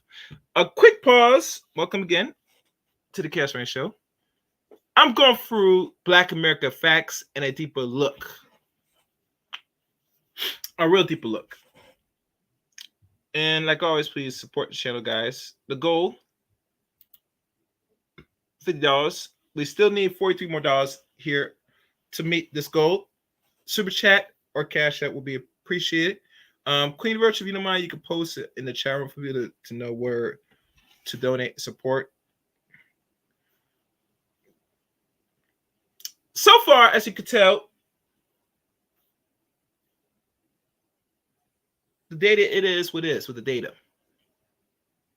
Now, everybody will not question if this was solely focused on men alone or Black men, and they'll put the same talking points, no matter how old data is, which data has always constantly changed. They will still use it today in modern present day in regards that these Black men are one of the problems. Instead of focusing that you are ladies that are also further into the problems and probably the bigger problems, because if you start giving some of these dudes that are the small percentage that really not really do much of anything, because we hear the constant complaints. And now I had to make a question. Are you really complaining about the dudes that you're dealing with that you're sexually attracted to now? That's the bigger question I had to ask. What do you think, Queen of Virtue? You think these ladies, in their mind, they like to deal with these dudes because it's more control? I'm just asking you, Queen of Virtue. Hope to hear your response. Just saying. I'm just saying. All right. Let's continue on with this. Oh, damn, it's over. All right, where am I? Okay. Let me find where I'm at. Okay.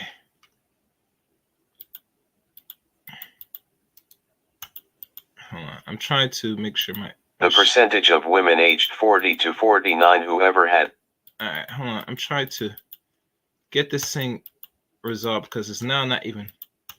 It's gonna be doing graphs, so let's hope it falls through. Nativity status for Hispanic women. A higher percentage of U.S. born Hispanic women had not had a child, 49.7%, than Hispanic women born outside of the United States. 1 categories are single race. 2 includes people of other or multiple race and origin groups. Note, differences regardless of nativity status, 20%. Regardless of nativity status, a lower percentage of Hispanic, 37.6%, and non-Hispanic Black, 39%, women had not had a child compared with non-Hispanic White, 45.4%, and non-Hispanic Asian, 52.1%, women. The mean number of children ever born for women aged 15 to 44 in 2015 to 2019, 1.1, was lower than the mean for women in 2011 to 2015, 1.2. A similar percentage of women aged 15 to 44 in 2015 to 2019, 5.6%, and 2011 to 2015, 6.2%, had 4 or more children. Table 3 shows the percent distribution and mean number of children fathered by men aged 15 to 49 by selected demographic characteristics. The mean number of children fathered by men aged 15 to 49 in 2015 to 2019 was 0.9. Among men aged 15 to 49 in 2015 to 2019, 55.2% had not fathered a biological child, 14.8% had fathered one biological child, 17.4% had fathered 2 children, 8.2% had fathered 3 children, and 4.4% had fathered 4 or more children. Currently married men reported the highest mean number of children, 1.7, higher than the mean for formerly married, not cohabiting, 1.5, currently cohabiting, 1.1, and never married, not cohabiting, 0.2, men. Similar percentages of formerly married, 8%, currently married, 7.3%, and currently cohabiting, 6.8%, men fathered 4 or more biological children, all higher than the percentage for never married men, 0.6%. Men aged 22 to 49 with no high school diploma or GED had fathered a higher mean number of children, 1.7, than men who had a high school diploma or GED, 1.3, or those with some college, 1.0, or a bachelor's degree or higher, 1.0. Men aged 20 to 49 currently living in households with incomes at 300% of the federal poverty level or higher on average fathered 1.0 child, lower than the average of 1.3 children for men living in households with incomes at 0%, 149% of the federal poverty level and 1.2 children for men living in households with incomes at 150%, 299% of the federal poverty level. Higher percentages of U.S. born Hispanic men had not fathered a child, 61.3%, than Hispanic men who were born outside of the United States, 33.3%. A higher percentage of non-Hispanic white, 56.1%, and non-Hispanic Asian, 65%, men had not fathered a child compared with Hispanic men, regardless of nativity status, 49.9%. The percentage for Hispanic men was similar to the percentage for non-Hispanic black men, 54%. The mean number of children ever born for men aged 15 to 44 in 2015 to 2019, 0.8, was lower than the mean for men in 2011 to 2015, 0.9. A similar percentage of men aged 15 to 44 in 2015 to 2019, 3.4%, had 4 or more children compared with men in 2011 to 2015, 3.9%. Timing of first birth. Table 4 focuses on men and women who have had at least one biological child and shows their mean age at first birth, as well as the percent distribution by age at first birth. In 2015 to 2019, the mean age at first birth among women aged 15 to 49 was 24.1, and among men aged 15 to 49 was 27.0. Among women aged 15 to 49 inches. 2015 to 2019, about one-half had their first births in their 20s, 30.1% were aged 20 to 24 and 22% were aged 25 to 29, and nearly one-third of first births occurred at ages younger than 20, 29.7%. Among men, more than one-half fathered their first child in their 20s, 28.8% were aged 20 to 24 and 29.2% were aged 25 to 29, 7.3% were under age 20. Over one-third of men, 34.6%, and 18.2% of women had a first child between the ages of 30 and 49. A higher percentage of currently married women had a first birth at ages 30 and over, 24.9%, than those who were not married, 6.7%, 15.4%. This pattern also held for men. A higher percentage of currently married men had fathered their first child at ages 30 and over, 43.2%, than those who were not married, 13.0%, 21.7%. Women with a bachelor's degree or higher were more likely to have had a first birth at age 30 and over, 42.9%, compared with women with lower levels of education, 3.3%, 10.5%. Figure 2. For women aged 22 to 49, the higher the level of education, the lower the percentage who had a first birth before age 20.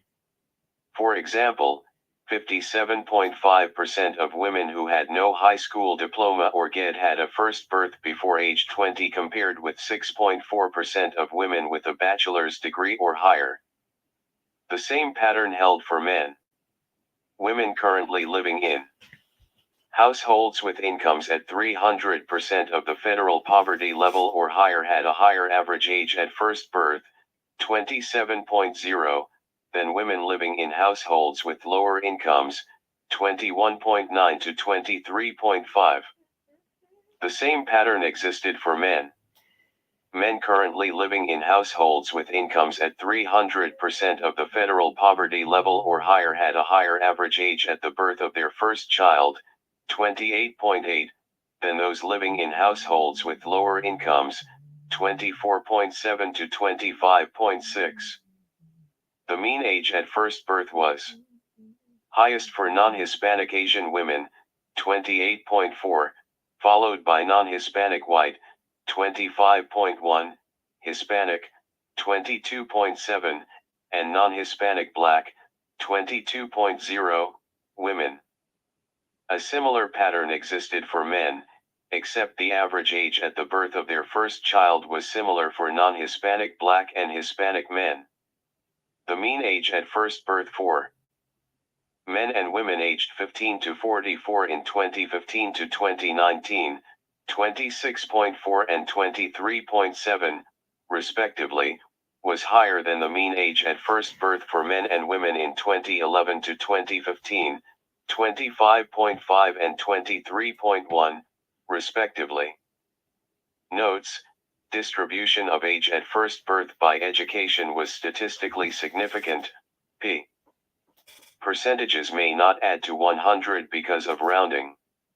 Source: National Center for Health Statistics, National Survey of Family Growth, 2015 to 2019. Another way to examine the timing of first births in the U.S. population is to use life table methodology to calculate the cumulative probability of having had a birth by selected ages, Table 5 and Figure 3. For women aged 15 to 49 in 2015 to 2019, the probability of having had a birth was 11% by age 18, 64% by age 30, and 82% by age 40, Figure 3. For men, the probability of having fathered a child was 3% by age 18, 47% by age 30, and 72% by age 40. Among women aged 15 to 44, the probability of having a first birth by age 40 decreased from 83% in 2011 to 2015 to 81% in 2015 to 2019. Among men aged 15 to 44, the probability of fathering a child by age 40 decreased from 78% in 2011 to 2015 to 72% in 2015 to 2019. Women and men with lower levels of education were more likely to have had a child by age 20 than those with higher levels of education. For example, the probability of having a birth by age 20 was 59% among women aged 15 to 49 with no high school diploma or GED compared with 4% of those with a bachelor's degree or higher. A similar pattern was seen for men aged 15 to 49, the probability of having fathered a child. Figure 3. Probability of a first birth, by selected ages for men and women aged 15, 49. First birth, 10.7% within 37 to 48 months. United States, 2015 to 2019 and 23.9% at 49 months or more. The percentage of women who did not have a second birth increased with older age at first birth. For example, 47.5% of women aged 30 to 49 at the time of their first birth did not have a second birth compared with 26.6% of women aged 20 to 24 at their first birth. Across all age groups shown in Table 6, between 15% and 21% of women had a second birth within 24 months of their first birth. Higher percentages of women under age 20, 21%, and aged 20 to 24, 19.9%. At the time of their first birth had a second birth within 24 months of the first birth compared with women aged 25 to 29 at their first birth, 15%. The percentage of women who had a second birth 49 months or later after their first birth decreased as their age at first birth increased. For example, 33.4% of women under age 20 at the time of their first birth had a second birth 49 months or later compared with 10.3% of women aged 30 to 49 at their first birth. The percentage of women who had a second birth within 24 months of their first birth was similar among married, 20.7%, and cohabiting, 18.5%, women. The percentage of women who had a second birth within 24 months of their first birth was higher among those who were married, 20.7%, than among never married, not cohabiting women at the time of their first birth, 14.8%. A higher percentage of women who had never been married at the time of their first birth had a birth interval of 49 months or more, 34.5%, followed by women who were cohabiting, 26.6%, or married, 17.5%, at the time of their first birth. The percentage of women aged 22 to 49 who did not have a second birth increased with increasing education, from 13% among women with no high school diploma or GED to 33.8% among women with a bachelor's degree or higher. A larger percentage of women aged 20 to 49 with higher household second birth more than 3 years after their notes. Differences in probability of a first birth were significantly different for men and women. P. Women had a higher cumulative probability of a first birth at each age than men. P.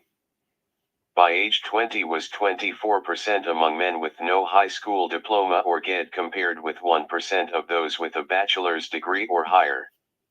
Women currently living in households with incomes less than 150% of the federal poverty level were more likely to have had a birth by age 20, 36%, compared with women living in households with incomes between 150% and 299% of the federal poverty level, 22%. And those living in households with incomes at 300% of the federal poverty level or higher, 10%. Among men, those currently living in households with incomes at 300% of the federal poverty level or higher were less likely to have fathered a child by age 20, 5%, compared with those with household incomes less than 150% of the federal poverty level, 13%. Significant differences were observed by Hispanic origin and race in the probability of having had a first birth by age 20. Hispanic women, regardless of nativity status, 31%, and non-Hispanic Black women, 34%, had higher probabilities of having had a first birth by age 20 than non-Hispanic. White, 17%, and non-Hispanic Asian, 5%, women. Hispanic, 12%, and non-Hispanic Black, 16%, men had higher probabilities of having fathered a first child by age 20 compared with non-Hispanic White, 5%, and non-Hispanic Asian, 1%. Men. U.S. born Hispanic men, 9%. And women, 27%, were less likely to have had a first birth by age 20 than Hispanic men and women born outside of the United States, 16% and 36%, respectively. Birth spacing. Based on women aged 15 to 49 in 2015 to 2019 who had at least one birth in their lifetime, Table 6 shows variations in birth spacing, or birth intervals, between their first and second birth, if any at the time of the interview, by selected characteristics. In 2015 to 2019, nearly one-third of women aged 15 to 49 in the United States with a birth had only one birth, 29.5%. About one-third of women who had at least one birth had a second birth within 36 months of the first birth, 18.7% within 24 months and 17.3% within 25 to 36 months. About one-third of women had A incomes relative to the federal poverty level did not have a second birth compared with women with lower household incomes. For example, 35.5% of women with household incomes at 300% or higher of the federal poverty level did not have a second birth compared with 25.2% of women with household incomes at less than 150% of the federal poverty level and 26.2% of women with household incomes at 150% to 99% of the federal poverty level.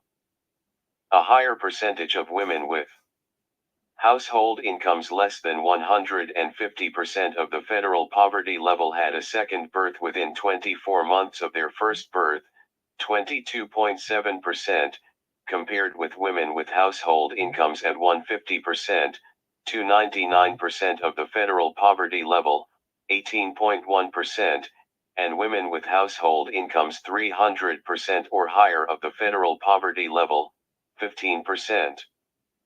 The percentage of Hispanic women, regardless of nativity status, who did not have a second birth, 23.5%, was lower than the percentage of non-Hispanic White, 31.8%, and non-Hispanic Black, 28.4%, women. The percentage of Hispanic women born in the United States who had a second birth within 24 months of their first birth, 20.7%, was similar to the percentage of Hispanic women born outside of the United States, 16.4%. The percentage of Hispanic women, regardless of nativity status, who had a second birth within 24 months, 18.6%, was similar to the percentage for non-Hispanic White, 18.8%, non-Hispanic Black, 18.3%, and non-Hispanic Asian, 14.8%, women. The percentages of women who did not have a second birth, as well as for each interval between first and second birth in 2015 to 2019, were similar to estimates in 2011 to 2015. Marital or cohabiting status at first birth. Table 7 shows the percent distribution of marital or cohabiting status at time of first birth among women aged 15 to 49 who ever had a birth. The table describes marital or cohabiting status at first birth for three categories: currently or formerly married, within a cohabiting union, and never married, not cohabiting. A subtotal for all premarital first births is also shown, combining those within a cohabiting union and those who were never married and not cohabiting. The category currently or formerly married is described in the text as currently married given the small percentage of first births in this group that occurred to women who were formerly married. The technical notes describe this in more detail. Overall, about 1/2 of first births to women aged 15 to 49 in 2015 to 2019 occurred to women who were currently married, 52.8%, and about 1/2 occurred to women who had never been married, 47.2%. 1/2 of these premarital first births occurred to women who were in a cohabiting union. Older age at first birth was associated with a higher percentage of women having the birth occur within marriage. For example, 19.1% of women under age 20 at the time of their first birth were married compared with 85.8% of women aged 30 to 49. Among women who lived with both parents at age 14, 36.5% had a premarital first birth, compared with 65.7% of women who experienced other types of parental living arrangements at age 14. Women whose mothers had higher levels of education were less likely to have had premarital first births. For example, the percentage of premarital first births among women whose mothers had a high school diploma was 48.7% compared with 31.9% among women whose mothers had a bachelor's degree or higher. An increasing linear trend was observed in the percentage of women whose first births occurred within marriage by current household income, from 34.4% of first births to women with current household incomes at 0%, 149% of the federal poverty level, to 49% of women with household incomes at 150%, 299% of the federal poverty level, and 76.3% of births to women with household incomes at 300% or more of the federal poverty level. A higher percentage of Hispanic women born outside of the United States had their first births within marriage, 51.4%, than did women born in the United States, 41.7%. Similar percentages of women by nativity status had their first births within cohabiting unions, roughly 30%. The percentage of women whose first births occurred within marriage was highest among non-Hispanic Asian women, 87.8%, compared with the other Hispanic origin and race groups shown, 18.7%, 62.9%. The percentages of women whose first births occurred within cohabiting unions were similar for non-Hispanic white, 22.2%, and non-Hispanic black, 22.4%, women. Figure 4 also presents marital and cohabiting status at time of first birth for Hispanic, non-Hispanic white, and non-Hispanic black women. The estimates for non-Hispanic Asian women are not shown in Figure 4 because the percentages of first births to non-Hispanic Asian women who were never married and not cohabiting did not meet NCHS standards for presentation. The percentages of first births occurring within each marital or cohabiting status category in 2015 to 2019 were similar to the respective totals from 2011 to 2015. Table 8 shows marital or cohabiting status at the time of their first child's birth for men aged 15 to 49 who ever fathered a biological child. The measure of marital or cohabiting status represents whether he was married to or cohabiting with the child's mother at the time of birth. See technical notes for more detail. Among men aged 15 to 49 inches. All right, guys. 1 second. 1 second. Let me do this.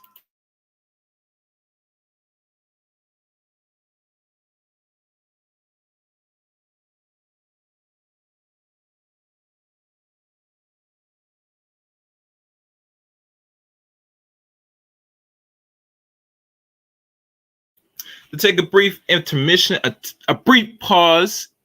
I know this is lengthy, and it's, let me see how much more. Yeah, it's almost done. So I'm gonna let the rest of it play out and let it wrap up.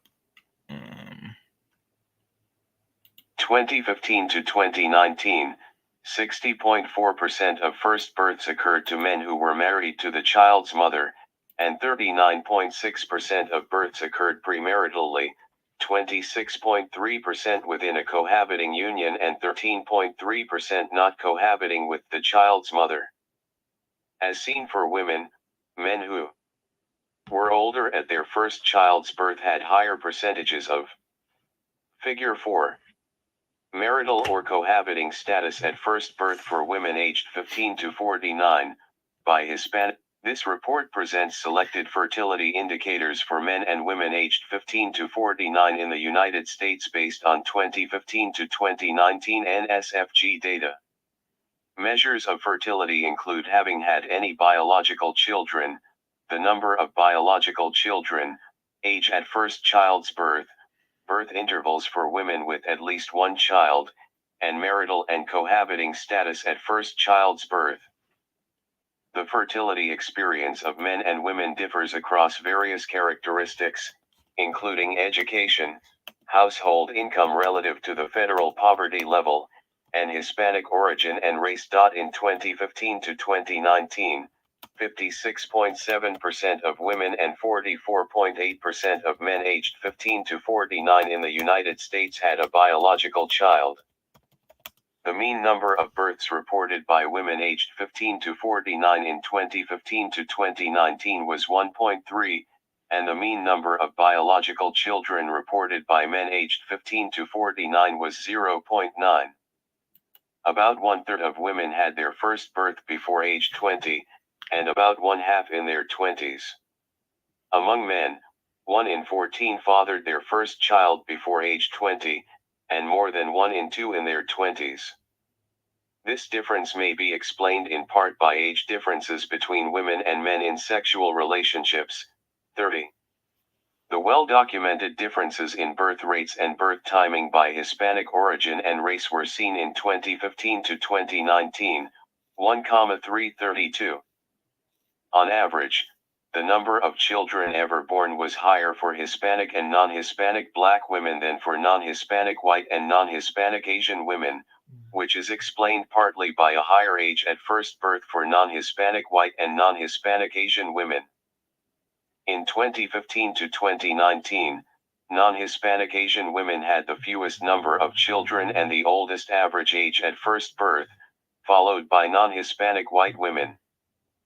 These differences may also be explained in part by differences in age structure among these groups. The probability of having a first birth before age 20 was highest for Hispanic and non-Hispanic Black women and lowest for non-Hispanic Asian women. Among men, the probability of fathering a child before age 20 was highest for non-Hispanic Black men, followed by Hispanic, non-Hispanic white, and non-Hispanic Asian men. Looking at differences by education level, men and women with lower levels of education were more similar to the results for women. The percentage of men whose first child was births occurring within marriage. For example, 14.7% of first births fathered by men under age 20 occurred within marriage compared with 85.1% of first births fathered by men aged 30 to 49. Similar to the pattern seen for women, parental living arrangement at age 14 was associated with having a premarital first birth. Among men who lived with both parents at age 14, 35.3% had a premarital first birth compared with 48.8% of men who experienced other types of living arrangements at age 14. As seen for women, men whose mothers had higher levels of education were less likely to have fathered their first child premaritally. For example, among men whose mothers had a high school diploma or GED, 40.8% had their first child born premaritally compared with 30. For shout it, the only problem changing the voice. This is the free version. If I paid, the voice might change, roughly.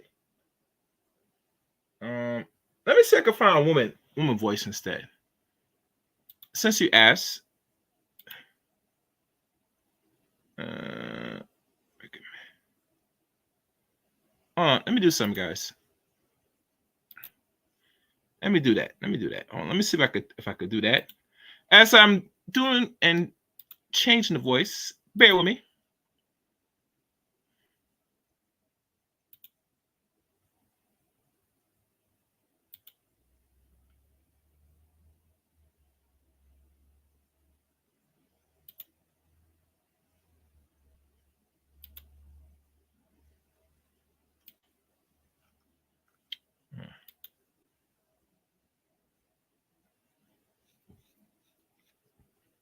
Okay.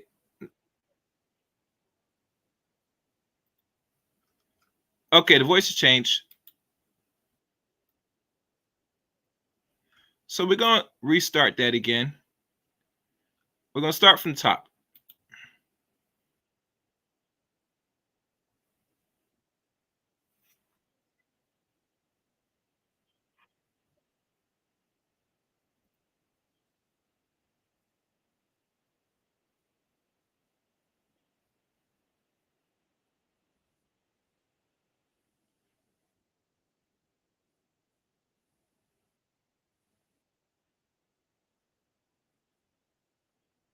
A premarital first birth. Among men. Before I continue, I hope the voice changed from male to female sound better. Anybody agree or disagree? Speak now as I let it run. Who lived with both parents at age 14, 35.3% had a premarital first birth compared with 48.8% of men who experienced other types of living arrangements at age 14. As seen for women, men whose mothers had higher levels of education were less likely to have fathered their first child premaritally. For example, among men whose mothers had a high school diploma or GED, 40.8% had their first child born premaritally compared with 32.3% among men whose mothers had a bachelor's degree or higher. In contrast to the findings for women, the percentage of first births fathered within marriage among Hispanic men was similar by nativity status, at 48.4% for men born in the United States and 50.2% for those born outside of the United States. Similar to the results for women, the percentage of men whose first child was born within a cohabiting union was similar by nativity status, at 35.6% for Hispanic men born in the United States and 38.8% for Hispanic men born outside of the United States. A similar pattern by Hispanic origin and race for first births within marriage was seen for men as for women.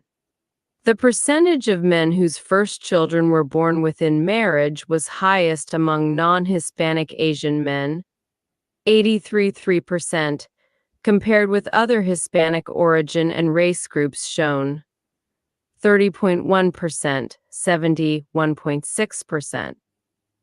The percentage of men whose first child was born within a cohabiting union was higher for Hispanic, 37.2%, and non-Hispanic Black, 35.8%, men than for non-Hispanic White, 19.6%, and non-Hispanic Asian, 9.8%. Men. Similar percentages of men aged 1544 in 2011 to 2015, 57%, and in 2015 through 2019, were married to the mothers of their first children at the time of the birth. Summary. This report presents selected fertility indicators for men and women aged 15-49 in the United States based on 2015 2019 NSFG data. Measures of fertility include having had any biological children, the number of biological children, age at first child's birth, birth intervals for women with at least one child, and marital and cohabiting status at first child's birth. The fertility experience of men and women differs across various characteristics, including education, household income relative to the federal poverty level, and Hispanic origin and race in 2015-2019. 56.7% of women and 44.8% of men aged 15-49 in the United States had a biological child. The mean number of births reported by women aged 15-49 in 2015 in 2019 was 1.3. And the mean number of biological children reported by men aged 15-49 was 0.9. About 1/3 of women had their first birth before age 20, and about 1/2 in their 20s. Among men, 1 in 14 fathered their first child before age 20, and more than 1 in 2 in their 20s.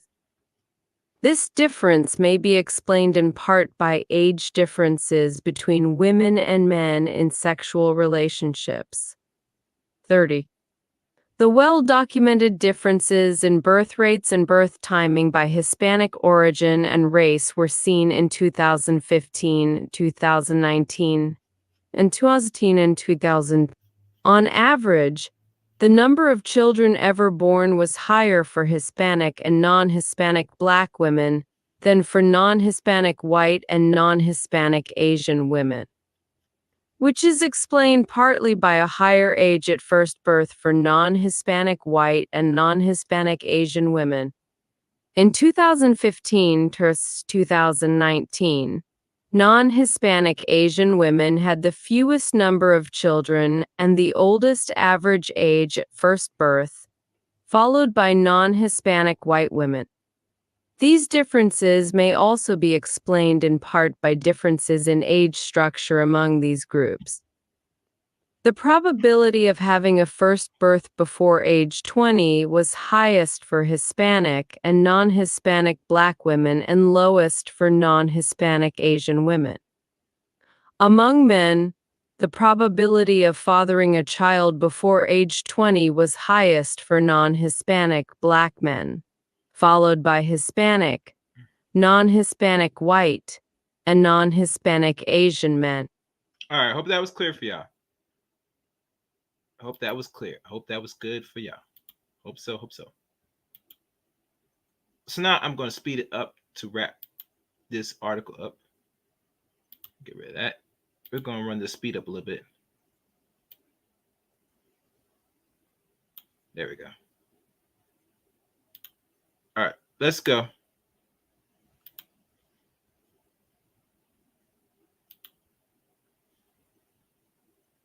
And make sure you guys support the channel.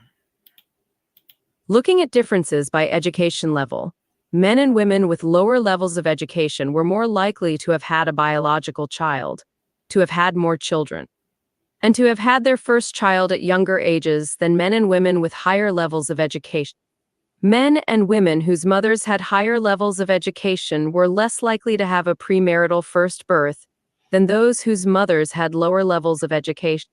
In addition, differences were found by parental living arrangement at age 14. Men and women who lived with both parents at age 14 were less likely to have a premarital first birth than those who had other types of living arrangements. In presenting these key findings on selected fertility measures for men and women in the United States, some limitations of the data must be noted. Some measures are assessed at the time of the interview, such as household income relative to the federal poverty level, and may have differed at the time of the first birth. Bivariate associations described in this report may be explained by other factors included or not included in this report, and do not necessarily reflect cause and effect relationships. Additionally, The age range of NSFG does not allow for examination of birth spacing or completed fertility of women who start childbearing at a later age and who may go on to have the same number of children as women who started childbearing at an earlier age. Similarly, these fertility measures may be less complete for men because men are more likely than women to have children after age 49. Despite these limitations, this report uses the most. Additionally, the age range of NSFG does not allow for examination of birth spacing or completed fertility of women who start childbearing at a later age and who may go on to have the same number of children as women who started childbearing at an earlier age.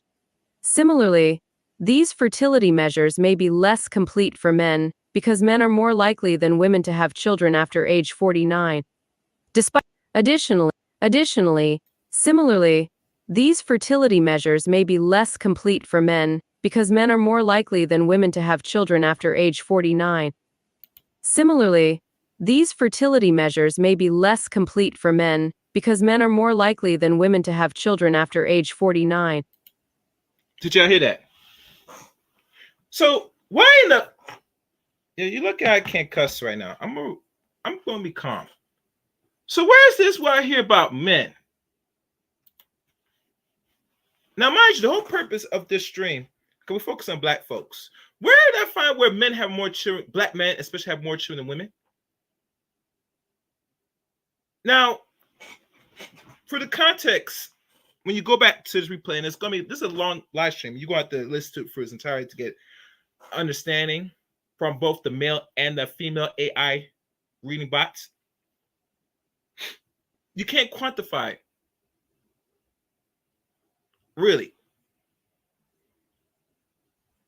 that men at a certain range of age when he really start having kids. Now, roughly, to me, I think just me now, the way how the climate is today, most men on the average, to me, if I had to really be honest, besides the data that's shown that's 8 to now 4 years old right now, I still wholly conclude that it don't start to like mid 30s when men really start having children. Black men especially. And number they really start, if they have it at 35, they're gonna start spouting some children in their 40s. I'm gonna stay firm in my convictions. I'm firm in what I say, and I'm firm in what I do. So I'm gonna stick on that. But from what is said here, they don't quantify after a man gets a certain age. Because women, on the average, you having babies at 40 is weird. First time. Now, if it's a second child, maybe. A third child, it happens. But first time, oh no. It's weird. But I'm gonna let the lady wrap this up so we can move on to one more article. And I'm gonna put the call. Despite these limitations, this report uses the most recent NSFG data to provide national estimates on whether people have had a biological child, number of biological children, timing of first birth, birth spacing between first and second birth, and marital and cohabiting status at first birth. This report provides greater context to better understand fertility patterns in the United States. In addition, the NSFG age range expansion from 1544 to 1549 allowed descriptions and analyses of the fertility of men and women aged 45-49. This is especially important because the birth rate for women aged 40 and over has continued to increase in the United States. NSFG is a rich source of data on proximate determinants of fertility such as sexual activity, union status, and contraceptive use, which can be used to help explain patterns described in this report and variations in birth rates obtained from the National Vital Statistics System. All right. That's it for that. I'm going to drop the call link.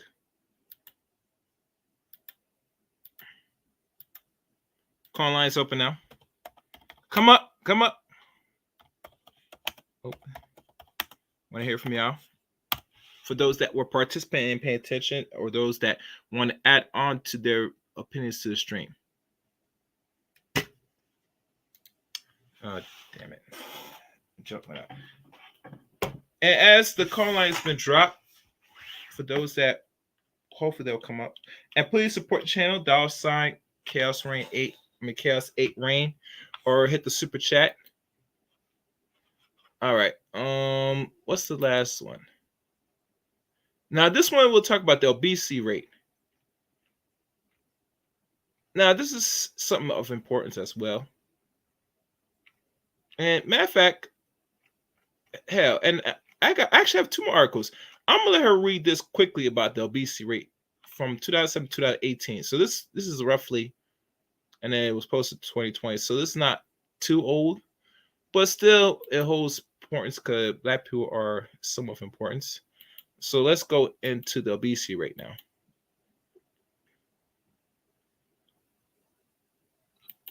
Oh. I don't know if this is the one. Yep, all right, this is the one. Key findings. Yeah. What was the prevalence of obesity among adults 2007 to 2018? Age adjust prevalence of obesity among U.S. adults. And let me matter of fact, let me see if it's sharing on both ends. Hold on. Oh, y'all guys cannot see that. Let me see some.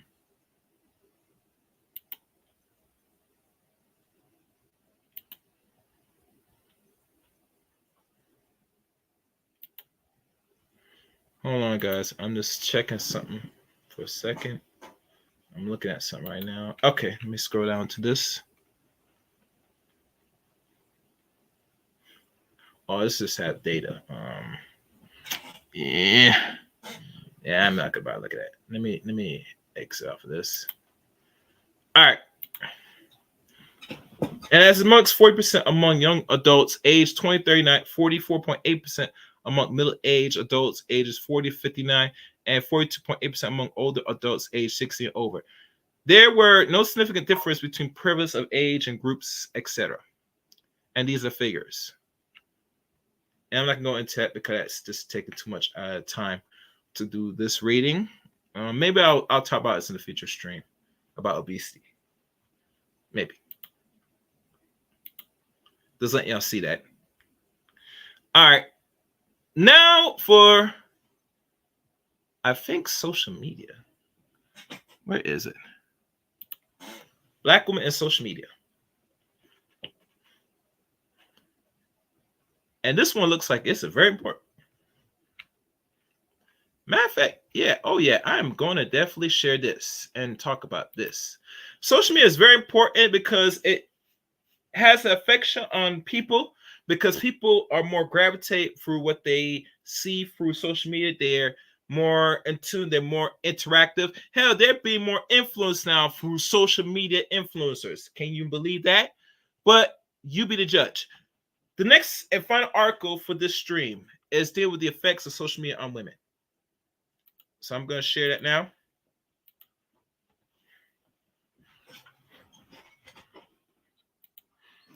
And this one is very important.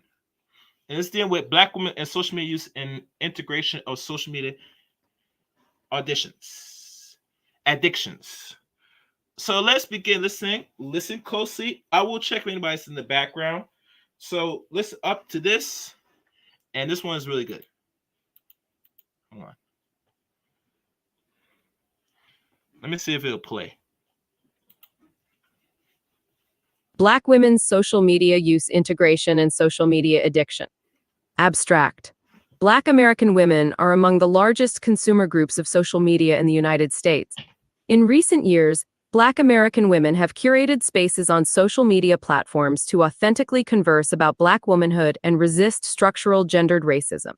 Still, there is a dearth of research on the subjective importance of Black American women's social media use and risks for social media addiction. This study tested the association between social media use integration and social media addiction, and whether connectedness to Black women moderated this relationship. Data from 354 Black American women, age 24.3, 4 years, were collected using an online survey. We found that social media use integration was positively associated with social media addiction. Connectedness to Black women moderated this relation, such that the positive association between social media use integration and social media addiction was magnified at a higher level of connectedness to Black women. Our findings inform practice implications for a non-pathologizing approach to addressing social media addiction among Black American women with consideration to structural gendered racist contexts. People who are young adults, Black and female, are among the largest consumers of social media in the United States. Pew Research Center, PRC, 2017-2021. Approximately 84% of young adults in the United States use at least one social media platform, PRC, 2021. Relative to white Americans, Black Americans report greater use of social media platforms, such as Facebook, 74% versus 67%, and Instagram, 49% versus 35%. PRC 2021. With women reporting greater use than men, PRC 2021. Women are shown to use social media for social interaction, information access, and entertainment. PRC 2021. Scholars suggest that Black American women may have other uses for social media, such as access to social resources to navigate structural oppression. Gray and Stein, 2021, Peterson Sala, Udi. Thus, with its vast utility, social media can hold emotional significance for and become deeply integrated into a person's life. Jenkins Guarnieri and others, 2012. Still, the use of social media is not without risks. Andreasen and others, 2012. For instance, the excessive use of social media can lead to social media addiction or the uncontrollable use of social media despite impairments in multiple life domains. Griffiths, 2005. Social media addiction has been associated with adverse psychosocial and physical health consequences among dominantly white samples. Kuss Amp, Griffiths. Marino et al., 2018. Despite their high rates of social media use, PRC 2017, Black American women continue to be overlooked in social media addiction literature. Thus, this study investigated Black American women's social media use integration in relation to social media addiction. Given Black American women's co-opting of social media platforms as spaces for empowerment, Peterson Salahudin, 2022, we examined the potential moderating role of connectedness to Black women in the social media use integration social media addiction link. Black American women's social media use integration. Most studies investigating social media use in relation to psychosocial outcomes have measured social media use by self-reports of social media use frequency, duration, or the number of social media platforms visited. Allah Verdi, Helm et al. While such approaches to measuring social media use have been widely used, they do not move beyond analyzing how much social media is used to investigate what subjective importance social media use holds for people. Shensa and others, 2017. Accordingly, social media use integration has been conceptualized as an emotional investment in social media use and the incorporation of social media use into daily activities. Jenkins Guarnieri et al., 2012. While the former relates to an emotional investment in social media use, the latter relates to habitual behaviors of checking social media and engaging with others via social media. Jenkins Guarnieri and others, 2012. Few studies have examined social media use integration in relation to mental health. Bekalu et al. Berryman et al. Woods Amp. Scott. In a sample of United States-based college students, 71.1% female, 10.1% Black. Social media use integration, measured as a composite of both an emotional investment in social media use and the incorporation of social media use into daily activities, was not significantly associated with social anxiety. Berryman and others, 2018. Comparatively, in a sample of Scottish adolescents, an emotional connection to social media use was associated with higher levels of depression and anxiety. Woods Amp. Scott. Specific to positive mental health, in a sample of American adults, 51.5% female, 11.8% Black. The integration of social media use into daily routines was associated with more positive mental health, while an emotional connection to social media use was linked with less positive mental health. Bekalu and others, 2019.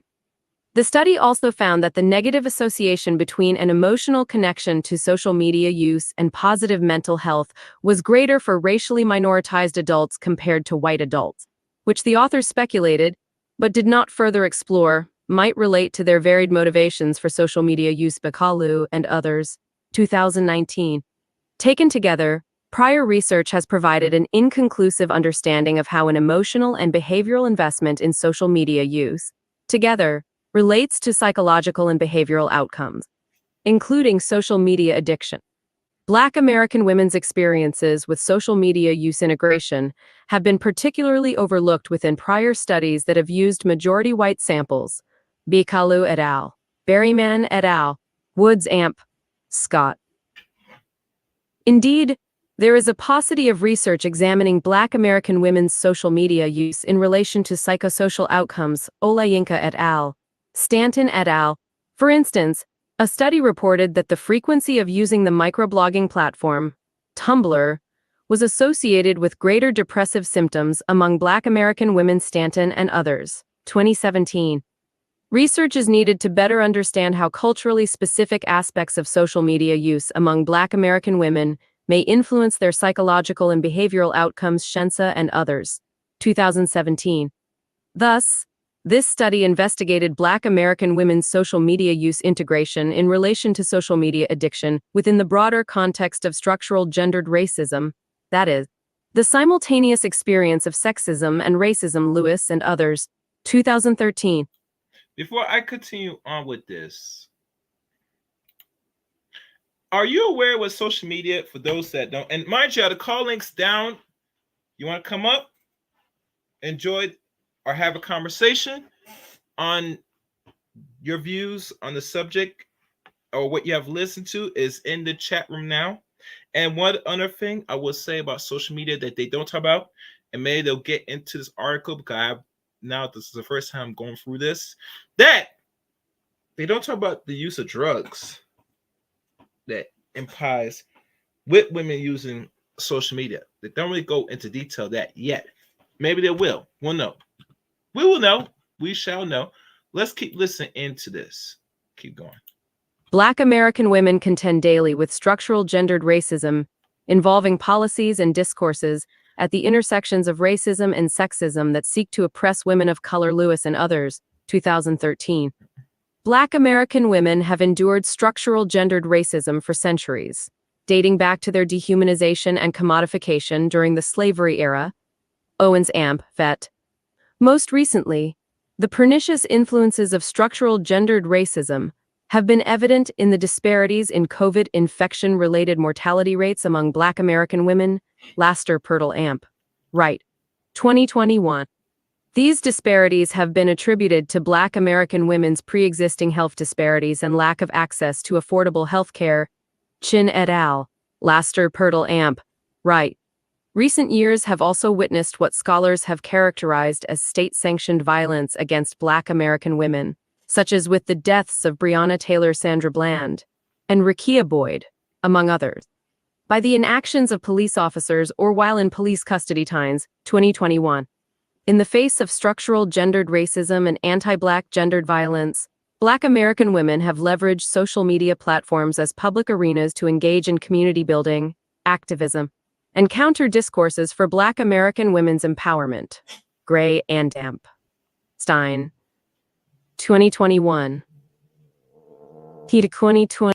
For instance, Black American women use social media platforms, such as Twitter and Vine, to engage in digital storytelling that recounts Black history, celebrates Black culture, and dialogues about the injustices facing Black Americans. Liu and Steele, 2019. Scholars have begun to discuss Black American women's engagement with Black-centered. For example, Black Twitter, hashtag Black Lives Matter, and Black Women-centered. For example, hashtag you. Oxy, Say Her Name, social media campaigns, Brown et al., Conley, Peterson Salahuti. To our knowledge, only one empirical study has examined Black American women's use of social media for culturally specific purposes. For example, activism, support, empowerment, in relation to psychosocial outcomes. Olayinka and others, 2021. In this study, social interaction with hashtag #BlackGirlMagic was associated with greater self-esteem among Black American women, Oloyinka and others. 2021. Further studies are needed to elucidate Black American women's social media use in relation to psychological and behavioral health outcomes. Potential moderator: connectedness to Black women. Exposure to structural racism has been correlated with increased connectedness to one's racial ethnic community among people from historically marginalized racial groups. Liao et al. E. Thelamore et al. For Black American women, connectedness might involve an emotional or relational affiliation with other Black women that manifests in social support and other social interactions. Davis. 2019. Davis and Damp. 2019. Connectedness with Black women is suggested to provide Black American women with a sense of belonging and validation that strengthens their capacities to navigate gendered racist stressors. Jones and others. Malcolm et al. Indeed, Black American women report needing, expecting, and receiving greater support from Black women than from white women. Davis Amp. Hi. In this study, we consider connectedness to Black women as a proxy for social support and other forms of identity engagement that result from a greater proximity to Black women. Davis and Amp. Hi. 2019. Black American women are shown to seek connectedness with one another in Hey, Speechify here. You have exceeded your daily HD word limit. In order to continue enjoying your experience with high-quality voices, please upgrade your subscription by clicking the upgrade button. If you are not ready to upgrade, you can continue listening with non-HD voices.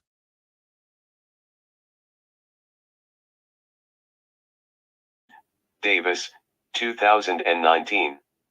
Scholars have discussed Black American women as curating spaces on social media that center Black women's experiences, counter stereotypes about Black women, and provide opportunities for mutual support. Brown et al., 2017, Conley, 2017, Peterson Salahuddin, 2022. Despite such benefits, the use of social media for giving and receiving social support may engender behavioral risks. Previous research with international samples of young adults has indicated that giving and receiving online social support may contribute to social media addiction. Brailovskaya et al., 2021, Liu and Ma, 2020. For example, after publicly experiencing gendered racist sexual harassment, a Black American woman may compulsively follow threads from posts with hashtag #UOCases, a campaign intended to illuminate the experiences of women of color with street harassment to gain a sense of resolution following the incident. Conley, 2017. In sum, Black American women's risks for social media addiction may be influenced by the interaction between their needs for intragroup connectivity and their emotional and behavioral investment in social media use. Control variables: perceived social isolation and self-esteem. This study controls for two variables that have been associated with social media addiction: perceived social isolation and self-esteem. Meshi et al., 2020, Tatano et al., 2019. Social media provides opportunities for social interaction which can serve to reduce actual or perceived social isolation. Meshi et al., 2020, Primak et al., 2017. Research has indicated a positive association between young adults' perceived social isolation and social media use. Primak et al., 2017, and internet addiction. Tatano et al., 2019. In a sample of older adults, perceived social isolation contributed to social media addiction. Meshi et al., 2020. The social isolation, social media addiction link has yet to be examined among Black American women. Prior meta-analyses have reported a negative correlation between self-esteem and Facebook addiction. Marino et al., 2018, and social media addiction. Huang, 2022. Scholars have speculated that low self-esteem may shape people's preferences for online social interaction, which allows for greater perceived control over one's self-presentation. Li and Chung, 2014. In turn, Preferences for online social interaction have been linked with greater risks for internet addiction, Kim and Davis, 2009. While one study demonstrated a negative association between self-esteem and social media use among Black American women, Stanton et al., 2017, research has yet to examine self-esteem in relation to Black American women's social media addiction. Despite these gaps in research with Black American women, we account for literature demonstrating the relations between perceived social isolation and self-esteem with social media addiction by controlling for these variables within our analyses. The current study.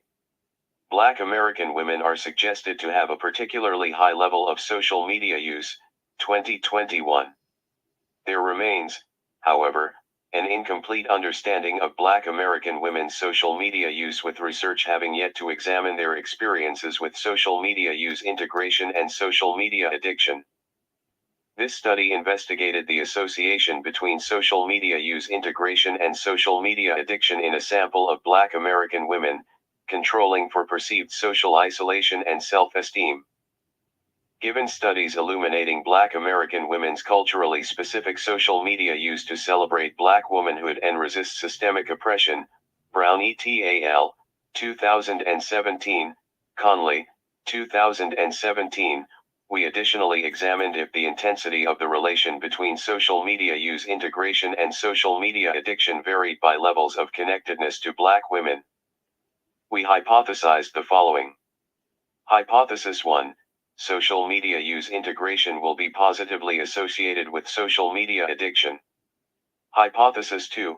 Connectedness with Black women will strengthen the positive association between social media use integration and social media addiction. Miss that right there. Free pause. Make sure you like the stream, share the stream, and support the channel. Viva Cash App or Super Chat. I'm going to scroll down. How long is this article?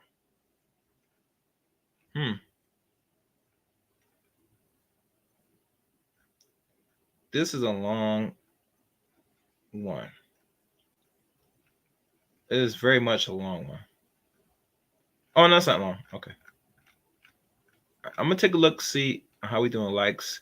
I will probably wrap this portion up because it's not long than what it seems it is.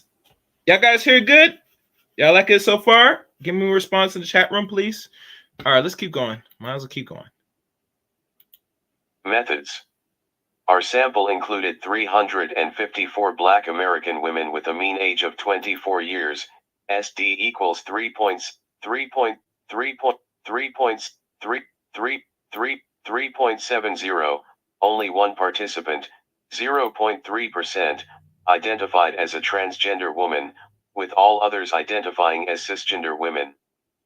The majority identified as heterosexual, 75.1%, N equals 266, followed by bisexual, 17.5%, N equals 62, gay/lesbian, 4.8%, N equals 17, and queer, 0.8%, N equals 3. 7 participants, 1.7%, chose to self-describe their sexual orientation, including 1 participant who identified as pansexual and 5 participants choosing to not use a label. The majority identified their ethnicity as African American, 72.6%, N equals 257, followed by 10.2% as biracial or multiracial, N equals 36, 9% as African, N equals 32, 5.4% as Afro-Latina, N equals 19, and 2.8% as West Indian/Caribbean, N equals 10.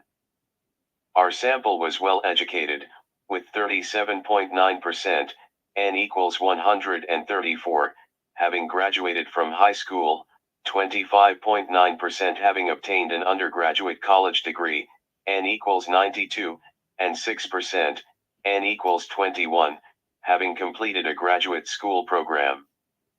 The majority of participants reported working full-time, 37.3%, N equals 132, or part-time, 20.6%, N equals 73. Slightly over 1/3 of our study participants were unemployed, identifying as full-time students, 17.8%, N equals 63, non-students, 17.5%, N equals 62, or as stay-at-home parents, 6.8%, N equals 24. Participants reported moderate self-esteem, M equals 2.71, SD equals 0.59, and social isolation, M equals 3.16, SD equals 1.13. This study was part of a cross-sectional data collection in March 2022 to investigate the links between Black American women's digital media use, connectivity, and mental health. Qualtrics panels recruited a geographically diverse sample of Black American women between the ages of 18 and 30 to take an anonymous online survey. Participants provided informed consent prior to taking the approximately 25 minutes Qualtrics hosted survey. Upon survey completion, participants were debriefed and reminded about confidentiality. Qualtrics panels compensates participants directly, providing them with the option to receive various types of compensation. As such, we did not have access to compensation details, BOAS ETAL, 2020. Institutional Review Board approval was received at a large Southeastern university. To measure social media addiction, we used an adapted version of the unidimensional 18-item Bergen Facebook Addiction Scale, Andreessen ETAL, 2012. We adapted the measure by changing the word Facebook to social media in each item. Sample items included: become irritable if you have been prohibited from using social media, use social media in order to forget about personal problems, and try to cut down on the use of social media without success. Participants indicated how often in the past year they had engaged in the listed behaviors, responding on a 6-point Likert type scale, 1 equals never to 6 equals very often. Higher total scores indicated greater social media addiction. The scale has demonstrated convergent and discriminate validity, Andreessen ETAL, 2012. Ratings on the Bergen Facebook Addiction Scale were positively correlated with measures of neuroticism and extroversion and negatively correlated with a measure of conscientiousness, Andreessen ETAL, 2012. The scale had a Kronbach's alpha of 0.83 in a study with Norwegian college-aged students, 53.7% female, MAGE equals 22.0, Andreessen ETAL, 2012. In this study, the scale had excellent reliability, alpha equals 0.96. All right. As people watching, make sure you hitting likes. Oh yeah, likes are free. Free. Hit the like button. And support channel, leave us some chat. As you know, subject in the title, dealing with Black people, Black American facts and deep looks in a lot of things, even when regardless of if Black males give more birth than women, and other things, including what I just add on the docket, the addictions of social media in regards to the effects on Black women. To let people know. Just a side note. It does have a lot of effect. I mean, and we're going to be brutally honest up here. I think women are more and more effective. But that's me. Anyhow, let's continue on listening in. And let me go back. I'm going to speed this up a little bit. See, this will help better to wrap this up. 0.96. We used the 10-item social media use integration scale, Jenkins-Guarnieri ETAL, 2012, to measure the integration of social media use for emotional connection and the integration of social media use into social routines. The social media use integration scale includes 2 subscales, social integration and emotional connection, items 1 to 6, and integration into social routines, items 7 to 10. As this study is intended to provide a foundational examination of Black American women's social media use integration, we follow recommendations to use a consolidated measure of the emotional and behavioral investment in social media use, Beccalo et al. 2000.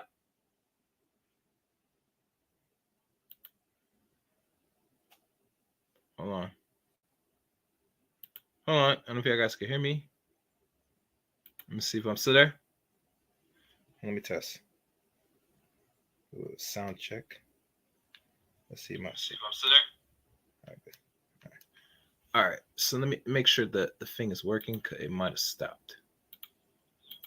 Participants indicated their level of agreement with statements on a 5-point Likert type scale. 1 equals strongly disagree to 5 equals strongly agree. Sample items included: I feel disconnected from friends when I have not logged into social media. Social media plays an important role in my social relationships, and using social media is a part of my everyday routine. Higher total average scores indicated greater social media use integration. The scale's convergent validity was established based on significant positive correlations between scores on the social media use integration scale and the Facebook intensity scale, Ellison et al. 2007. Discriminate validity was demonstrated based on non-significant correlations between scores on the social media use integration scale and subscales of the Big Five inventory, John et al. 2008.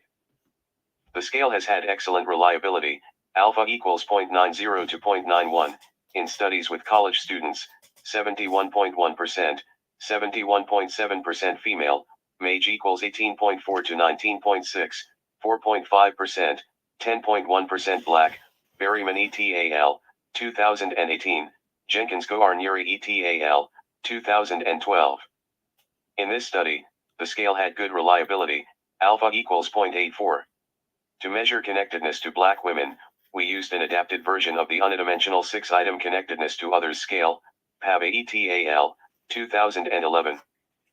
We adapted the measure by changing the word others to Black women. Participants indicated their agreement with statements on a 5-point Likert type scale, 1 equals strongly disagree to 5 equals strongly agree.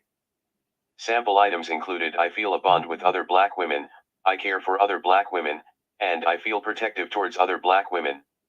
Higher total average scores indicated greater connectedness to Black women. In a prior study with college students, 77.9% female, MAGE equals 24.3, undisclosed racial characteristics, PAB et al., 2011, the scale had acceptable reliability, alpha equals 0.72. In this study, the adapted scale had good reliability, alpha equals 0.89. We used the unidimensional 4-item patient-reported outcomes measurement information system perceived social isolation short form, CELA et al., 2010, to measure perceived social isolation. Participants indicated how often they related to the statements in the past week on a 5-point Likert type scale, 1 equals never to 5 equals always.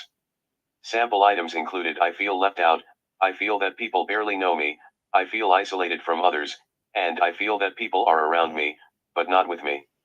Higher total average scores indicated greater perceived social isolation. The scale has been correlated with other social isolation measures.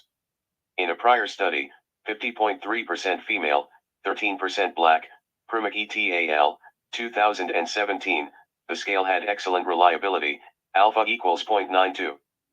In this study, the scale had good reliability, alpha equals 0.89. We used the unidimensional 10-item Rosenberg self-esteem scale, Rosenberg, 1965, to measure self-esteem. Sample items included: I feel I have a number of good qualities and I take a positive attitude towards myself. Participants indicated how true statements were on a 4-point Likert type scale, 1 equals strongly disagree to 5 equals strongly agree. 5 negative items were reverse scored. Higher total scores indicated greater self-esteem. Construct validity was established based on significant positive correlations with other measures of self-esteem. In a prior study with Black women, MAGE equals 27.9, Thomas et al., 2004, the scale had good reliability, alpha equals 0.81. In this study, the scale had good reliability, alpha equals 0.82. Descriptive statistics and bivariate correlations among the study variables were calculated using the statistical package for social sciences, SPSS 28.0. We used Pearson correlation tests to examine the correlations between perceived social isolation, self-esteem, social media integration, connectedness to Black women, and social media addiction. Hierarchical multiple regression models were constructed to examine whether social media use integration, connectedness to Black women, and their interaction were associated with social media addiction, controlling for perceived social isolation and self-esteem. In step 1, we entered the control variables, perceived social isolation and self-esteem. In step 2, we added social media use integration and connectedness to Black women. In step 3, we added the interaction term between social media use integration and connectedness to Black women. The variables used to compute the interaction term were mean-centered, Aiken and West, 1991. Using recommended procedures, Dawson, 2014, we conducted simple slopes analysis by plotting the interactions at two levels, plus or minus 1.00 SD, of social media use integration and connectedness to Black women. Results. A priori power analysis using G*power 3.1 revealed that a sample size of n equals 160 was needed for a medium effect size, f2 equals 0.15, at an alpha level of 0.05 with power at 0.95. To test the data for normality, we screened for missing data and examined box plots for outliers. There were no missing data or outliers. Skewness values ranging from 0.36 to 0.13 and kurtosis values ranging from 0.90 and 0.40 were within acceptable range. Byrne, 2010. We did not find evidence of multicollinearity, with variance inflation factors 0.20, Shrestha, 2020. Table 1 presents the descriptive statistics and bivariate correlations of the study variables. Note: n equals 354. Social isolation equals perceived social isolation. The final model accounted for 36.7% of the adjusted variance of social media addiction, F. 348, equals 41.72, p. All right, let me refresh it.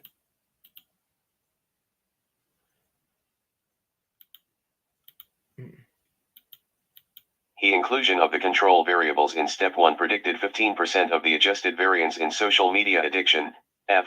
351, equals 32.24, p.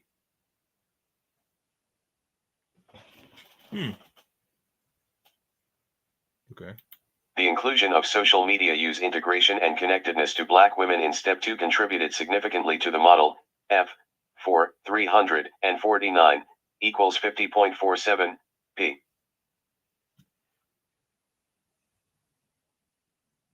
In step 3, the interaction between social media use integration and connectedness to Black women contributed significantly to the model, F. 348, equals 41.72, adding another 0.7% to the adjusted variance. Hypothesis 1 tested whether social media use integration would be positively associated with social media addiction. As presented in Table 2, there was a significant positive main effect of social media use integration on social media addiction, beta equals 0.45, t equals 10.44, p. Thus, hypothesis 1 was supported. Note: n equals 354. Hypothesis 2 tested whether connectedness to Black women would strengthen the positive association between social media use integration and social media addiction. As presented in Table 2, there was a significant interaction between social media use integration and connectedness to Black women, beta equals 0.09, t equals 2.15, p. Further probing using simple slopes analysis, see Figure 1, showed that at a low level of connectedness to Black women, i.e., 1 SD below the mean, the social media use integration was significantly positively associated with social media addiction, t. 348, equals 6.15, beta equals 0.57, p. At a high level of connectedness to Black women, i.e., 1 SD above the mean, social media use integration was significantly positively associated with greater levels of social media addiction, t. 348, equals 9.30, beta equals 0.83, p. In other words, the positive association between social media use integration and social media addiction was magnified or exacerbated at higher levels of connectedness to Black women. Thus, hypothesis 2 was supported.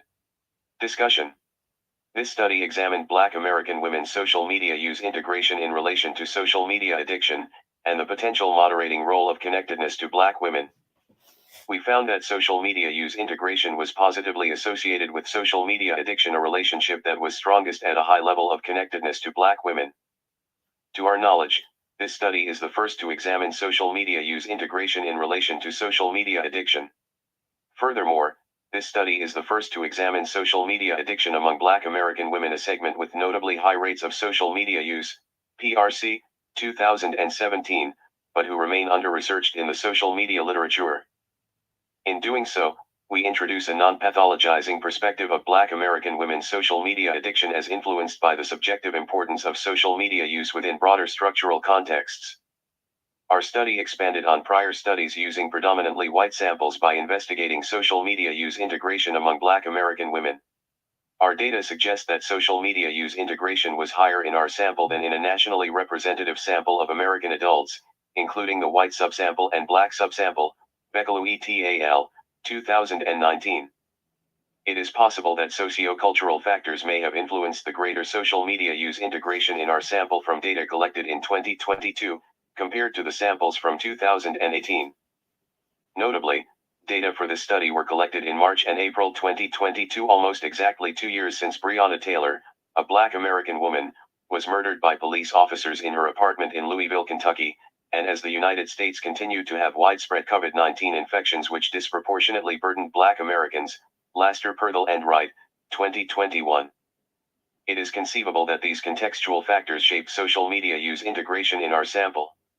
We confirmed our first hypothesis that social media use integration would be positively associated with social media addiction.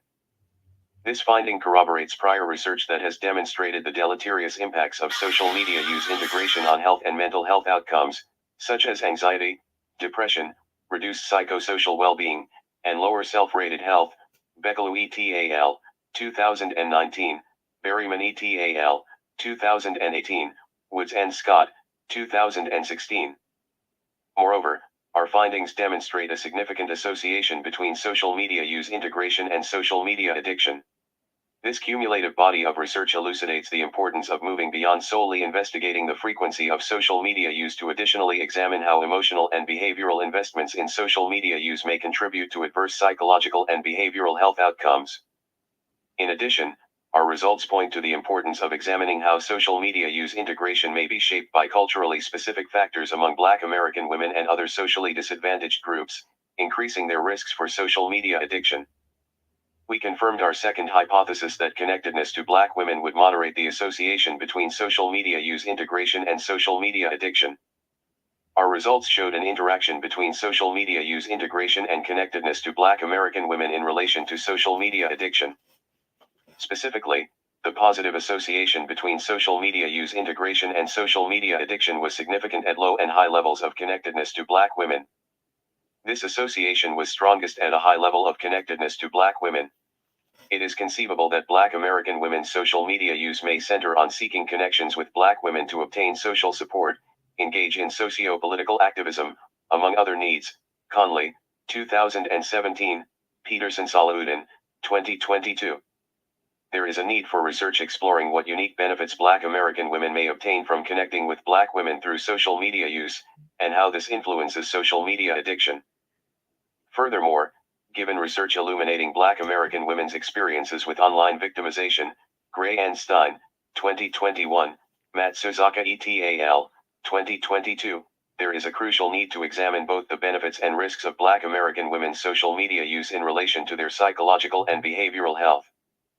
Finally, in this study, we controlled for extraneous variables, i.e., perceived social isolation, self-esteem, that could have potentially impacted the associations between social media use integration, connectedness to Black American women, and social media addiction. Our results indicated that perceived social isolation was significantly positively associated with social media addiction, while self-esteem was significantly negatively associated with social media addiction. These results extend previous research demonstrating the links between social media addiction and perceived social isolation, Tatano et al., 2019, and lower self-esteem, Huang, 2022.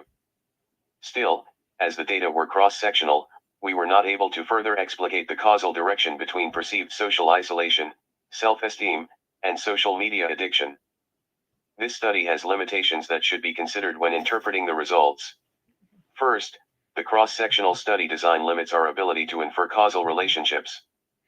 Future research with longitudinal data is needed to establish a temporal relationship between social media use integration, social media addiction, and mental health outcomes. Marino et al., 2017, 2018. Second, given that our data drew from the use of self-report measures, they were susceptible to social desirability bias and recall bias. Third, our study findings cannot be generalized beyond our sample recruited through Qualtrics panels. For instance, although we recruited for transgender women, this sample comprised 99.7% cisgender women. Due to cissexism, it is possible that Black women-centered social media may be occupied by users espousing trans-exclusionary ideologies. Bo et al., 2021. Thus, future studies should explore the experiences of Black American transgender women within Black women-centered social media. Fourth, our study... Before he goes on. Okay, it's almost done. Use the social media use integration scale without disaggregating social media use integration findings by its subscales, namely, integration of social media use into social routines and social media use for emotional connection. This decision was based on the desire to measure social media use integration, holistically, considering both its emotional and behavioral components. In light of the findings of a prior study specific to the subscales contrasting associations with positive mental health outcomes, Bekalu et al., 2019, future research is warranted to explore the associations between integration of social media use into daily social routines, social media use for emotional connection, and social media addiction among Black American women. Fifth, our measure for connectedness to Black women did not permit us to explicitly measure whether connectedness to Black women was experienced offline or online. Given the potential simultaneity of connectedness in both offline and online formats, example engaging with a Black women-centered blog while spending in-person time with a Black female friend, we chose to include a broad measure of connectedness to Black women that accounts for all formats of connectivity. Still, we recognize this as impeding our ability to describe our sample's connectivity with other Black women within exclusively online spaces. Furthermore, in this study, we considered connectedness to Black women as a proxy for social interaction, social support, and discursive engagement among other experiences that might be facilitated by a greater proximity to Black women. Conley, 2017, Peterson-Salahuddin, 2022. We did not, however, measure for these relationships nor their associations with social media use integration and social media addiction. Thus, future studies are recommended to examine the mechanisms by which connectedness to Black women within online spaces directly, indirectly, or interactively influences social media addiction among Black American women. Our findings point to the need for mental and behavioral health practitioners to build knowledge and skills to engage in culturally relevant assessment and intervention with Black American women with risks for social media addiction. This is particularly important considering research linking social media addiction with mental health concerns commonly seen in practice settings, such as depressive and anxiety symptoms. Huang, 2022. Thus, social media addiction should be assessed as a potential contributor to depressive and anxiety symptoms, particularly among segments known to be substantial consumers of social media, such as young adults, women, and Black Americans. PRC, 2017, 2021. Our results illuminate the importance of assessing not only the frequency of social media use but also the integration of social media use in patients' lives. Among Black American women, there is a need to additionally assess what subjective importance social media has for their connectivity with Black women and efforts to navigate structural gendered racism. Conley, 2017. For instance, practitioners are recommended to engage Black American female patients in an exploration of how and why they may use social media to such an extent that it risks becoming hazardous to their functioning. We recommend that these discussions be framed within broader sociocultural and structural contexts, example structural gendered racism. Situating individual behaviors and psychosocial conditions within structural contexts supports a non-pathologizing perspective on their presenting problems. Shim, 2021. In other words, Black American women's social media addiction might be discussed as a consequence of an excessive reliance on social media as a survival strategy amid structural stressors. Peterson-Salahuddin, 2022. In turn, practitioners can validate Black American women's unique motives for social media use, while supporting the identification of alternative pathways to meet their psychosocial needs through more adaptive mechanisms. Declaration of conflicting interests. The author, S., declared no potential conflicts of interest with respect to the research, authorship, and/or publication of this article. Funding. The author, S., received no financial support for the research, authorship, and/or publication of this article. All right. That's it. That is it. I hope this was helpful. Call lines in link. If you want to jump now. Say so, interact, or talk to me, or very holy peace. May I help you? Yeah. Oh, I'm just checking my message now. I will say this. I'll say this. This was kind of intriguing. Going back through the infertility rates and the extra 1.2 million babies Black women have, and even with Black men, as you know, numbers even back then, even now, I mean, there's somewhat of improvement. But really, truly, let's be honest. Since I'm going to go there, I'm going to go there. Regardless of what Black men do in America, it's not looked as any praise or any flex or anything of importance, because they need someone to talk to. They need to point the finger at the bad guy, and that's the big black man. Unfortunately, that's just the honest truth. Nothing you see from the data that shows that Black men really, it's pretty much exempt to the degree of they're the ones that have all these babies in the community. That's pretty much false. Like literally, it's pretty much false. Mr. D, if you want to come up, you can come up. The links in the chat room. It's false, and because of this, I think with Black women today, they need to create the boogeymans to keep their, them acting and conduct themselves like straight up beasts, savages, and not in a good way. And for those women that don't act like the typical Black woman, you're exempt from this conversation. Matter of fact, I feel for you why you stay in hiding, because you don't want to get caught with a lot of these chicks, or what they call label hyenas today. I understand it. I understand you well. But someone has to speak up. And I know the only people that's going to probably speak up out of this is Black men. I mean, think about it. Ain't good. You use social media too much. You're being influenced, and it's making you addicts and making you bigger fiends, to the point now that you live vicariously through your so-called celebrities. Case in point, Simone Biles and Jonathan Owens, Nicki Minaj. I can name a list of celebrities, like a list of them. You're constant. Oh, and one other thing, please guys, donate to the channel, please. As y'all watching, we still $40 short from the goal. So with your help, please support channel, either Super Chat or Cash App. To the channel. So really, truly, you think about it. Think about this. If Black men is so bad and so this issue, why still trying to hold on to Black men? Because I hear the issue now with them is that they talk about y'all and they don't like it. They'd rather you walk out the door and don't say nothing. Oh no, the men are going to say something. They're going to be very vocal on their way in or on their way out the door to send a greater message. Personally. And because they're going to send this greater message, it is for your own good, since a lot of dudes are simply not putting up with the crap no more. And because they're not putting up with the crap no more, I mean, you know what it is. They're just going to move on.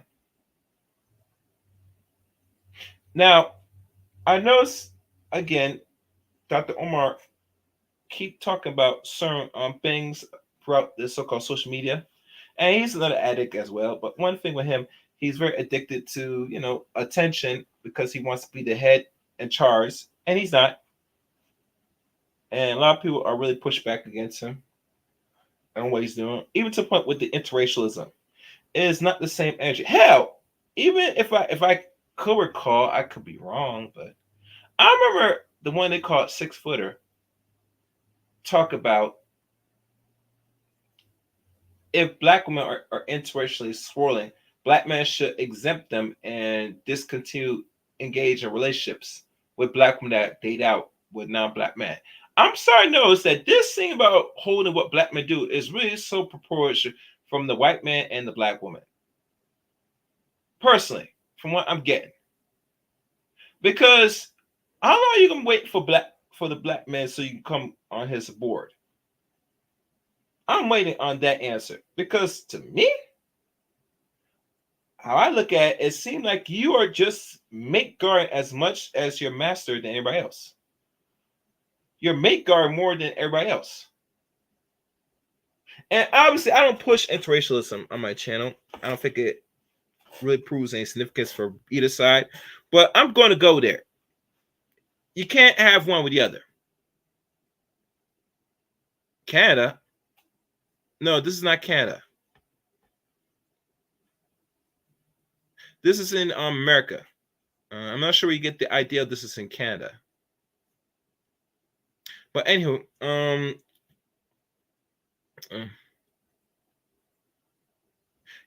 that's another thing. Yes, once they make their choice, Mr. D, they should stay right put. Yeah.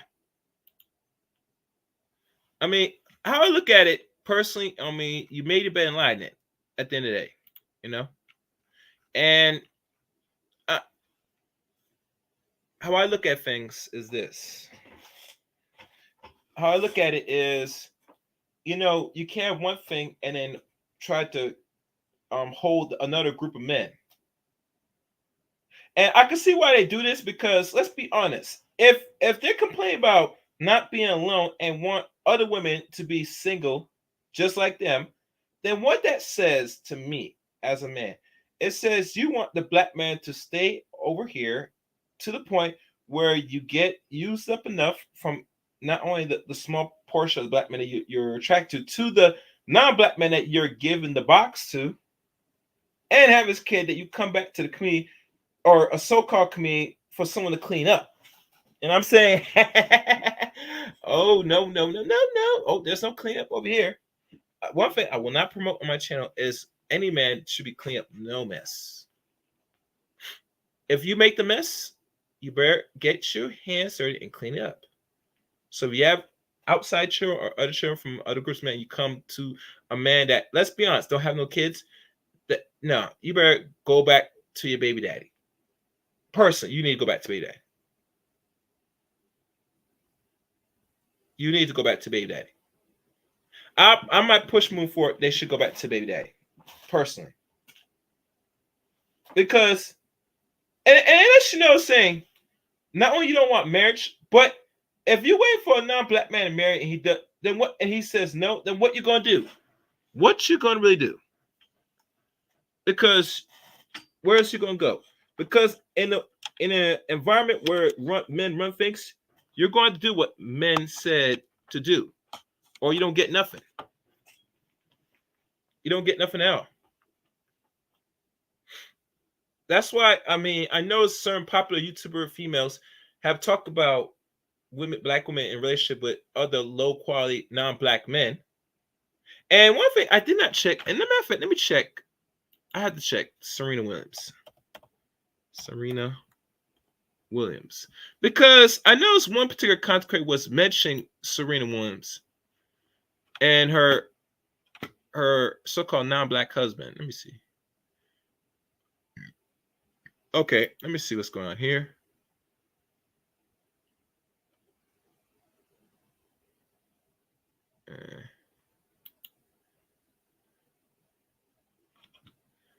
And let me see. I wonder if Serena has another kid. I don't think so. Oh, I think she did. She might. Let me double check. I didn't really talk much about it. Let me just check.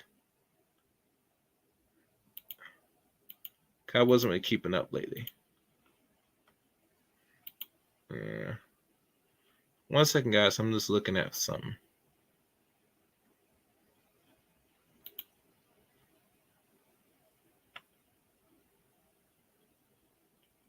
I'm just looking at her page.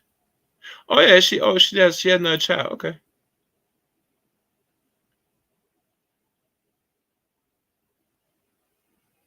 Okay, so she has another baby now. Okay.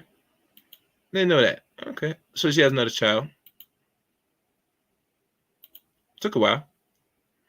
I think she went fine with this.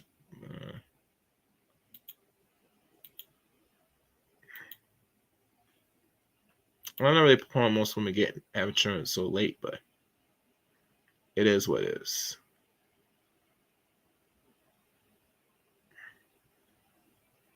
I'm gonna scroll down. I'm gonna find her net worth, because that would tell more than anything else. All right, so let me find that now, guys. Okay. Oh, she a Libra. I didn't know that. Okay. All right. Serena Williams' net worth. Let's check her net worth now. Roughly now, her net worth is roughly up to 180 to roughly 225 million. So she has a very high. Oh my goodness. Well, what the hell we have here? This man's net worth is only 70 now. That's not good. You see, this is why I don't have these conversations. Because they talking about they was Simone Biles and her man. There's no comparison. It's no comparison at all. That's why I don't listen to a lot of black women, personally, if we got to go there. The only reason why they will pick up Alexis and Serena for the example, because Alexis is white, unfortunately. And obviously, the relationships will last longer with them because that is the actual choice. Because in their mind, they deal with the non-black man. It brings a better survival, not stat survival for them. But in life, there's no real survival for black folks, unfortunately. And when black people get that clear, they will go far as people. But what do I know? So, like I said, Simone Biles and Jonathan, I'm hoping for a better future, prosperous marriage. Obviously, you're going to have a hard road ahead of you because in America, if they want to call it black love, it is always on a crisis. You as a black man, black woman, it is a declaration of war. I don't take most people, especially, certain bunch, real seriously because at the end of the day, it's always a constant fight. Need I say more? Anyway. Oh. Let me see. Damn, Hustler, you came at the odd time. I was about to close out. Anything you want to say, Hustler? Oh, my bad for coming up late. I just got off work, so hey, how about listening in the clouds? Okay. How long have you been listening enough? Because I did some talking, I did some AI reading of these few articles, but overall, in regards to Black America facts and a deeper look or deep looks, what's your look overall of Black folks? You know what I'm saying? As far as social media is concerned, I think social media is probably the reason why we have more distance between, like, it's just way more distance between people than it was years ago. Mm-hmm. Because think about this. Back in the day when we had stuff like, I don't know, MySpace and eHarmony, people at least put in some kind of effort to meet somebody. I don't know about you, but when that stuff was popular, I was bagging females left. Well, I'm not gonna say left and right, up and down, but I did meet a few women off of these sites back in the day, MySpace and Black Planet. But it seems nowadays, social media has evolved so much that now it's more about entertainment and less about trying to meet somebody. They don't tell you that much, do they? People use social media just for entertainment. They don't use it to actually socialize. It's called social media, but they don't use it for socialize, just for entertainment. Even when they do socialize, it's usually distance. It ain't what it used to be. Mm-hmm. So I think if I had my way, I say take off Twitter, take off Instagram, and go back to the MySpace day. Give me MySpace any day of the week. Well, the OG MySpace, not this new one. You know what I'm talking about, right? I remember MySpace, but that's a while back, man. It's like over 20 years ago, you know? I can't say 20 years ago. I'm gonna say 2006 when I discovered it, but no, it was it's way longer than that. I remember during the early parts of 2000s. That's when I found it out. Well, I discovered it in late 2006. Maybe it was around before then. I don't know, but back then it was easier. It was dating was not as complicated back then as it is today, and social media has not made it any better. Because they rather be on social media with some pining for some dream guy that they'll probably never meet, instead of trying to be more organic and meet people up close in person. It's like only a small percent of our women are staying off social media and trying to meet people organically. It's just not enough of them doing that. That's my take on the whole thing, you know? Okay. Hold on. Yeah, my thing is this, because I noticed, and I'm still talking about the small bias and John Owens saying briefly that I find it odd. A lot of these female content creators talk about certain relationships, and they talk about even with how his husband, big up to his wife and all this. And I'm saying, you black women, y'all really are in competition with men. You have more inflated ego than men. That's not good. Ain't it, Hustler? No, it isn't. I mean, damn. Simone Biles decided to put herself out there to be available to Jonathan Owens. Didn't even know she was a gymnast. And they somehow made it work. Are people saying that Simone Biles is just, I don't know, eager for some male attention? Like he wouldn't have got her. She wouldn't have got her if she'd have made the first move. We don't know how that would have went down. And I usually advocate for females shooting their shots at men. Hell, they even got a whole dating app devoted to that. I forgot the name of it, but it's a dating app where you log in and women got to text you first or send the first like or comment first, not the men doing it. So yeah, I advocate for women shooting their shots at men that they find attractive instead of getting on their high horse about, the men that they don't find attractive are not making them, are the ones constantly approaching them. So I can't fault her for that. If it works, it works. Yeah, I mean, let me tell you something. If women want a certain man, they're going to do what's necessary to get that man. Let's keep it real.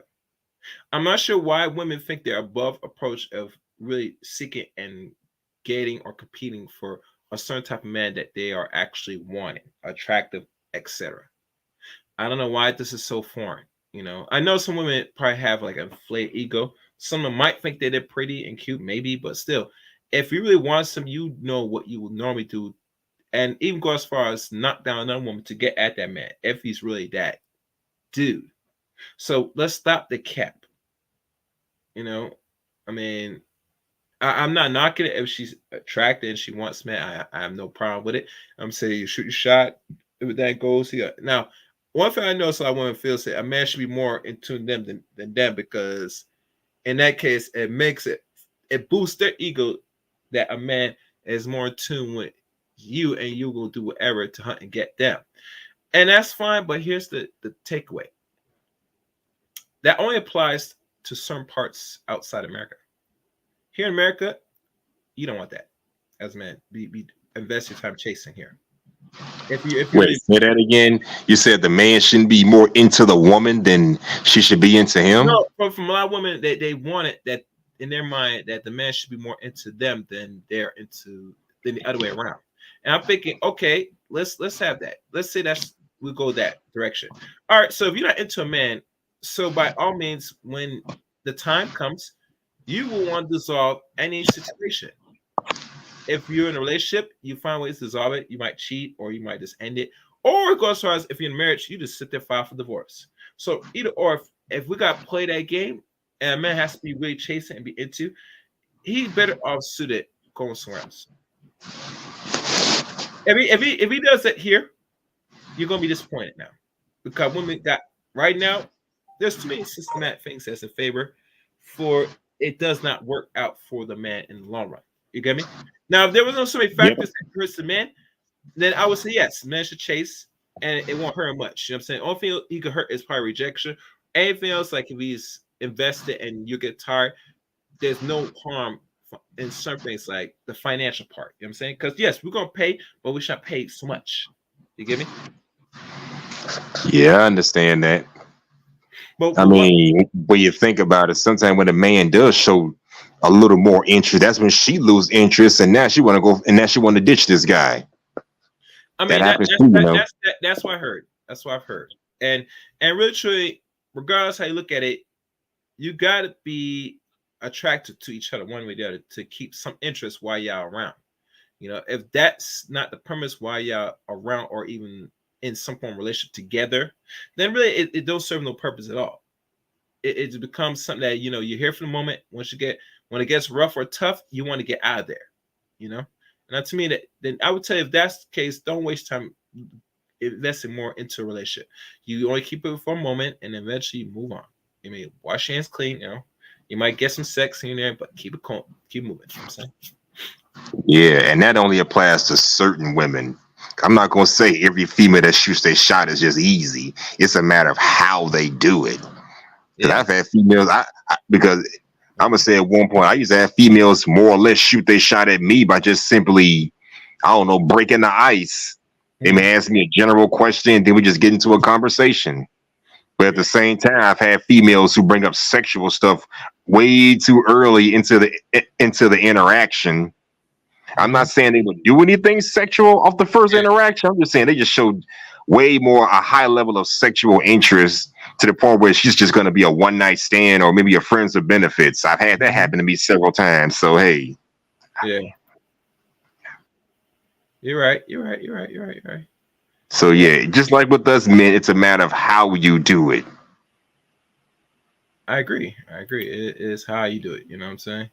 But you know, overall, you know, we just gotta sit back and see. You know, let's look at 60s capital. Hold on, I'm just looking at some things. Yeah, so that's pretty much it. Musler. I don't know if you have any last remarks. I'll probably end it here. Well, great show as always. I already like, comment, and subscribe and everything. Mm-hmm. All right, cool. And by the way, I'm doing a show Sunday on Christmas. I mean, not Christmas, New Year's Eve in the morning. New Year's Eve. Okay. Today's no, it's not New Year's. New Year's Eve is like Sunday. Okay. All right then. Take care. Thank you. I appreciate it. If you got the link for the New Year's Eve stream, post it in the back chat so I can hit the notification, so I'm able to tune in depending on what time. If you have it set up ready, if you can.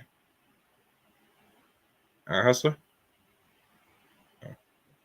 I'm here. My bad. I was on mute. I said I'll send it to you.